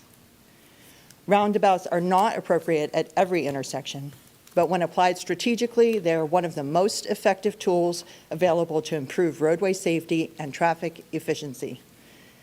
I respectfully encourage the county to evaluate intersections where roundabouts could provide these benefits. Roundabouts aren't just a traffic design, they're a proven way to save lives, reduce congestion, and reduce unnecessary fuel waste for our community. Thank you for your time and consideration and commitment to improving safety and mobility in our community. Did you have any questions? Or? I do. How do you spell your last name? Dustin. D-U-S-T-I-N. I couldn't read. There was Okay, a but- second card, so. Okay, yeah, that's all right. Thank you. Okay. I agree with you, by the way. Good. I love Thanks. roundabouts. Thanks very much. I know, they're very controversial, but I know, appreciate. everybody says nobody knows how to drive in a roundabout, but that's how you learn. You have We to get a lot of calls about the roundabout, and practice. thank you. She lived in UK for 12 years, wow. So she knows roundabouts, yeah. It's a fascinating subject. And you're talking about lives and injuries, so it's important. Elizabeth Baker.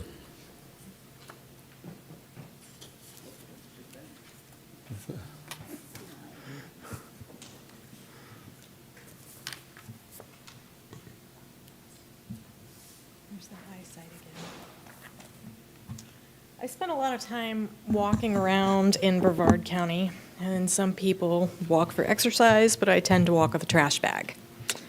Over time, after picking up trash for years, I've noticed a lot of patterns where litter collects, where dumpsters overflow, and where trash escapes into storm drains and eventually into the Indian River Lagoon. Brevard County is clearly growing. We're welcoming new residents, new development, and millions of visitors every year. Tourism alone brings billions of dollars into the Space Coast economy. Our cruise terminals, beaches, rocket launches attract people from all over the world. And growth is definitely something to celebrate, but it also means more packaging, more disposable items, and more pressure on our waste systems. Globally, aside from cigarette butts, the most commonly littered items are food wrappers, plastic bottle caps, plastic bags, disposable food packaging. And these lightweight materials easily escape from overflowing dumpsters and unsecured trash areas and end up in roadways, storm drains, and waterways. Litter is not just an environmental issue. It becomes a public safety issue, an infrastructure issue, taxpayer issue. It damages mowing equipment, clogs storm water systems, harms wildlife, increases maintenance cost, and ultimately that falls on the county, and ultimately that falls on us. The good news is that Brevard County already has strong laws addressing it. Chapter 94 of the county code requires proper waste storage and litter-free properties. My proposal simply adds a preventative step that helps ensure those existing rules are followed. I'm asking the commission to consider a simple waste management confirmation for brick and mortar commercial properties and multifamily developments with shared trash systems in the unincorporated areas of Brevard County. It could be a short, one-page plan, just confirming trash and recycling capacity, pickup schedules, dumpster placement and maintenance, and basic litter prevention practices. In most cases, things already exist. This proposal does not create new fees, new staff, or new departments. It simply confirms that waste systems are adequate before problems occur and we end up with code enforcement violations. It's cost-neutral, pro-business, and supportive of tourism because clean commercial spaces and well-managed properties protect the visitor experience and reduce infrastructure cost. Importantly, we have to know, and everybody here knows, that growth works best when the systems that are there support it. So I am respectfully asking the Commission to consider directing staff to review the proposal and evaluate whether simple waste management confirmation could be incorporated into existing permitting or inspection processes. Thank you. Thank you. Melissa Brandt?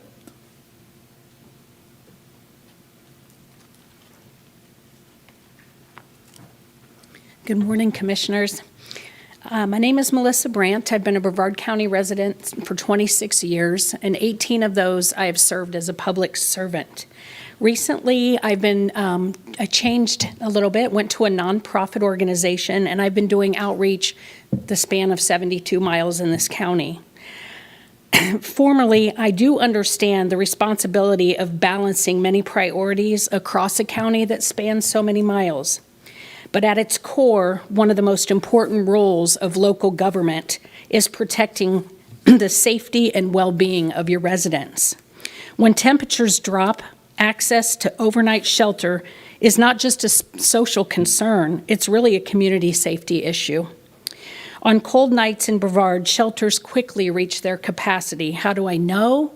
I was at one in January in Titusville at Life Point Ministries. It was amazing to see the staff, the volunteers there. On a Thursday night, I was doing outreach for substance abuse, but they opened their doors as a common table to invite people in that do not have shelter to have a meal, a shower. They have organizations come out, provide phones, anything they can to homeless individuals. That night, they flipped after dinner, and they opened their doors to a cold night shelter, of which over 65 people were there. These people were from 70 years old to 1.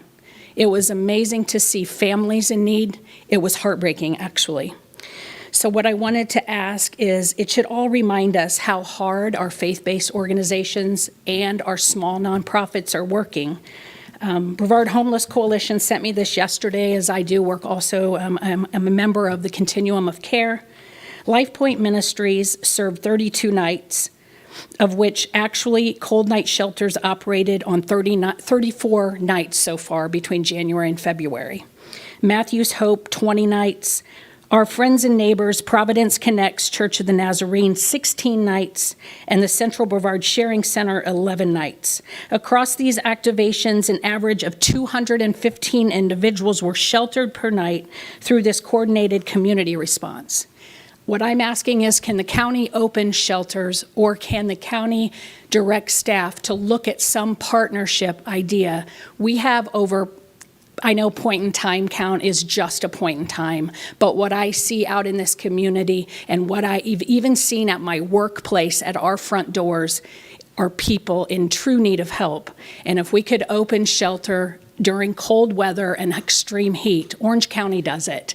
They partner with a nonprofit, they go in, they run the shelters, they provide small case management, and sometimes can get people to the help they deserve. And I'm just asking if Brevard County would help our citizens in need. Thank you.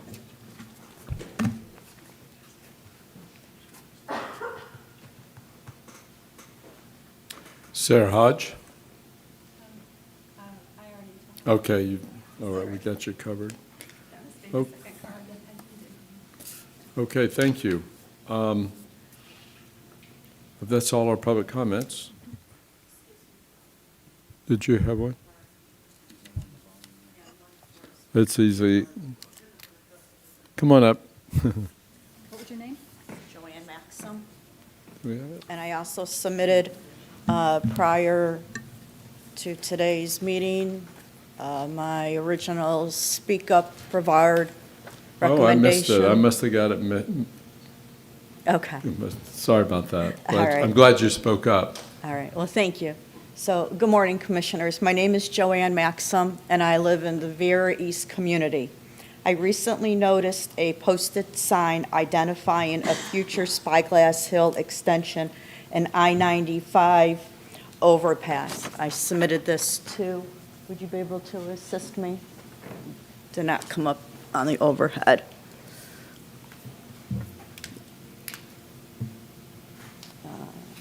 I photographed this sign and submitted the photo so it can be included in the public record.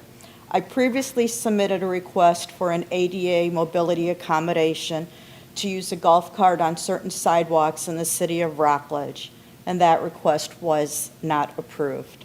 I understand that the city of Rockledge and Brevard County are two separate governments. I am not here to challenge the city's decision. I am here to highlight that this limits safe, accessible access and creates a barrier between communities for residents who rely on mobility accommodations.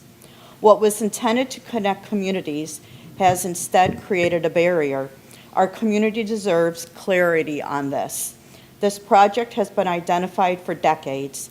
It is currently projected between 2031 and 2050. 30 years is long enough. It's time to build connection instead of continuing division. I respectfully ask if staff could clarify the current status of the future Spyglass Hill extension and I-95 overpass referenced on the postage signage. Thank you for your time and consideration. Thank you. Could I ask one thing on that? Is that, I'm sorry, it's Viera Company that's doing that? I know Viera Company owns part of the right-of-way, Yes, Yeah, sir. but so I'm sure it's part of, Oh, thanks, you know, Cassie. also- Mark's nodding. 'Cause And I had a similar Yeah. question, because I was on the Regional Planning Council when we approved the DRI, and was on the commission when we approved the development and the DRI, Development Regional Impact. And I remember the project is a part of the capital plan for, It's, I'm sorry, Commissioner, it's a requirement of their DO for the Regional Development of Impact for Viera. I think it comes in phase 4. And there's a traffic count associated with it. I don't know what the particular number of units in for the traffic that they would have to make that improvement. Ma'am, may I ask, what is it that you're hoping for from that overpass when it does eventually happen? Well, actually, that would connect Viera East and Viera West, and people that would be able to walk and/or people who have mobility devices would be able to cross over 95. As of right now, there is no safe pathway to get over onto Viera West for the residents that live on Viera East, which I do, because we cannot go across Viera Boulevard And I because of know the that, barriers. I think that FDOT doesn't permit taking golf carts, like, for example, over the Diamond interchange, and I think you can't even cross underneath I-95 on Wickham Road. Correct. So I'll ask FDOT this question for you, okay? And we'll follow up, because if you're talking a mobility device like a scooter, a personal mobility scooter. I am actually talking about a golf cart that is considered a mobility device under Okay. the ADA accommodation that accommodates for my family. Okay, and I understand that golf carts, they have concerns when they're in traffic, especially that Diamond interchange. So that's, okay, I'll ask the question about ADA-style golf carts and get that for you from FDOT. Okay, correct. And you are correct with Viera, because you cannot go across either way. They have the barricades, as well as, in fact, when I was coming here this morning, I actually saw a golf cart going through the Diamond Yeah. and all that. But I'm not going to put my family at risk for that. And under I-95 down on Wickham, golf carts go that way too. But by I think they go doing around the, bollards, though. I think they have some things there to prevent them. I think they're not supposed to go underneath. under 95? They do Yeah, all the there's time. places where they're not Yes. supposed to be, for sure. but, Correct. Yeah, well, I'm just trying to go about it the Sure. correct way, and Agreed. when we bought the golf cart years ago, and I also noticed that the signage, so, I mean, it's been on the books for 30 years, and another 30 more, I mean, that's 100 years, Yeah, you know, in the planning, I mean, in the signs And the design there. may still change before they get it done. So Correct. I think you're right to ask a question before they start I putting just- concrete in the ground. Yeah, I think it'd Right. just be a good overpass to unite both communities for people that live on Vieira West, if they want to come to Vieira East, and Vieira East to Vieira West, and people that have mobility, that they at least have a safe crossing over I-95. It was a shame they couldn't make some type I will of say that that I with think Vieira Vieira has been Boulevard. mindful of the golf carts, and I'm sorry, Mr. Chair, over here with the tunnel, if you will, that they put on the Pineda West extension. I'm not a golf cart person. One by the high and- school. Yes, and I'm even trying to work out something with the schools where they can take golf carts into the back of the school rather than the front. And that's just simply trying to handle traffic in front of the school. You got pedestrians, you have golf carts, you have cars. And if we could get one of those three out of that loop and maybe go to a separate entrance. So those are things that we continue to talk about. So I'll find out from FDOT for you on the.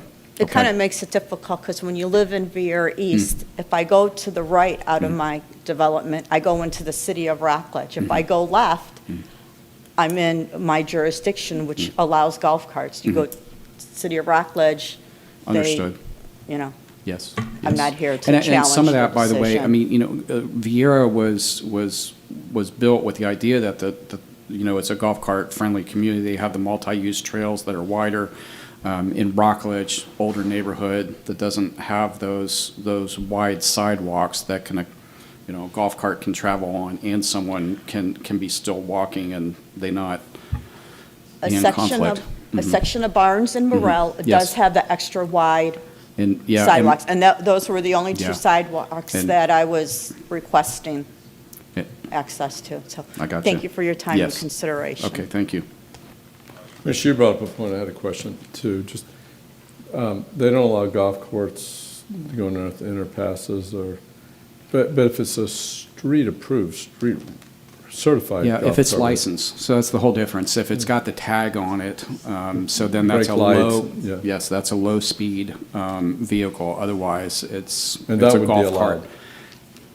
Yes. Okay. Yes, and I think, I mean, we've been through this too over on the beach where, either being on A1A, crossing A1A, parking at the parks, all those things have come up because, you're not supposed to be on A1A or cross it with a golf cart. But if it's got the tag on it, then that's considered a low-speed vehicle. I think 35 miles an hour is the limit on that. You do have to have a driver's license with the golf cart. Remember, the legislature caught statute up a little bit. You've at least now have to have taken the written exam for your temporary permit before you can drive a golf cart, or you're 18 if you don't have a license. So they're different distinctions. I know. I live it here every day. I know, you know, less like, fees, for not being a golf cart guy, you know golf carts. The So what I'll low-speed, tell you, my parents had a golf cart. My dad had a mobility issue. My dad was hurt as a young man, and so and scooter ended up being pretty good around his neighborhood. But the golf cart was funny. My someone's car had to stay in the driveway for the golf cart to go in the garage and be charged and everything. So my parents fought over the golf cart until finally they got rid of it. And so I remember those days very vividly. So The overpass that is going to be spyglass, and I grew up in Hammock Lakes, and so we used to play in that area. So that was, that's pretty cool. But is it just going to be an overpass over 95? It's not going to be an exit? It's not an interchange, as I understand. In fact, I think they were even at one time, it only being two-laned, you know what I mean? Just was one eastbound and one westbound. Does that So I wonder sound if we vaguely could right? Tad, sorry. reach out to the Vieira company. Eva from the Vieira company, she is just incredible. I mean, so much, she cares deeply about what she does and is really just an awesome lady. And so I don't know if we could talk to them about, you know, even putting a golf cart path on that overpass or something, especially because it's so golf cart friendly. I know Vieira. I think the would only love way that. they could probably get that done is if there aren't cars there too, if it was strictly pedestrian. And okay, Moore's giving me the, LSVs can only be operated on streets where posted speed limit is 35 or less, right? Because they're limited at 35, so. Yeah, okay. Ma'am, I'll follow up with you.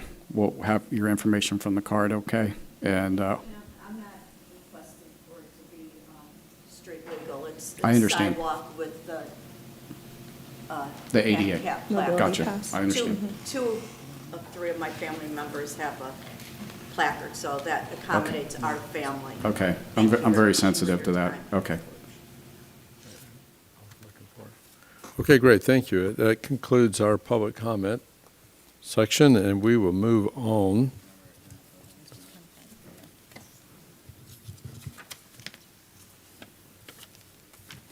Got to find my agenda here. Okay, we're now in board reports. County manager? Thank you, Mr. Chair. Just have one. I don't know if everyone knows, but Tom Schuler, the president of the Brevard Farm Bureau, passed away earlier this month.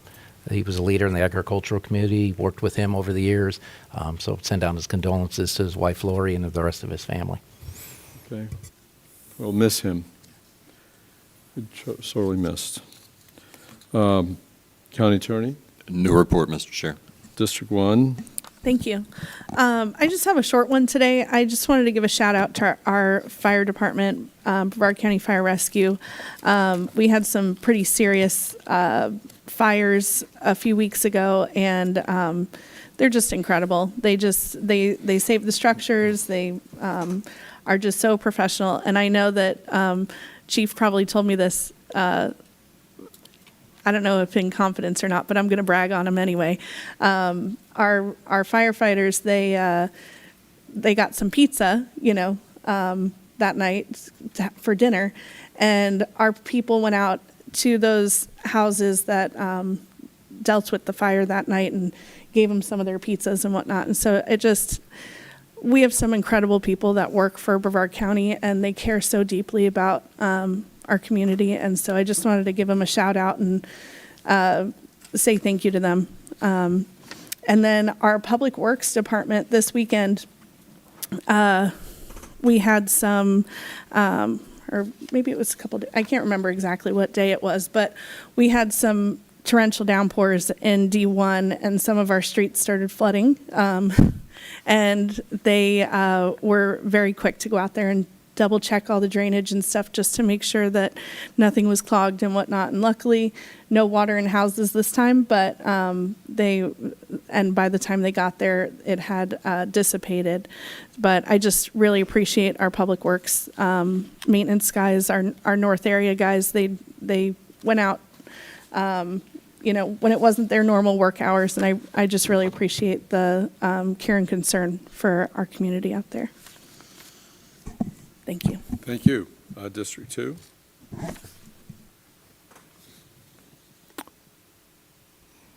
Okay, we have no report from, do we have a report from District 2? None, sir. Okay, thank you. District 3? No report? No report. 4? No, sir. And I have no report either. So that concludes our agenda. Thank you so much.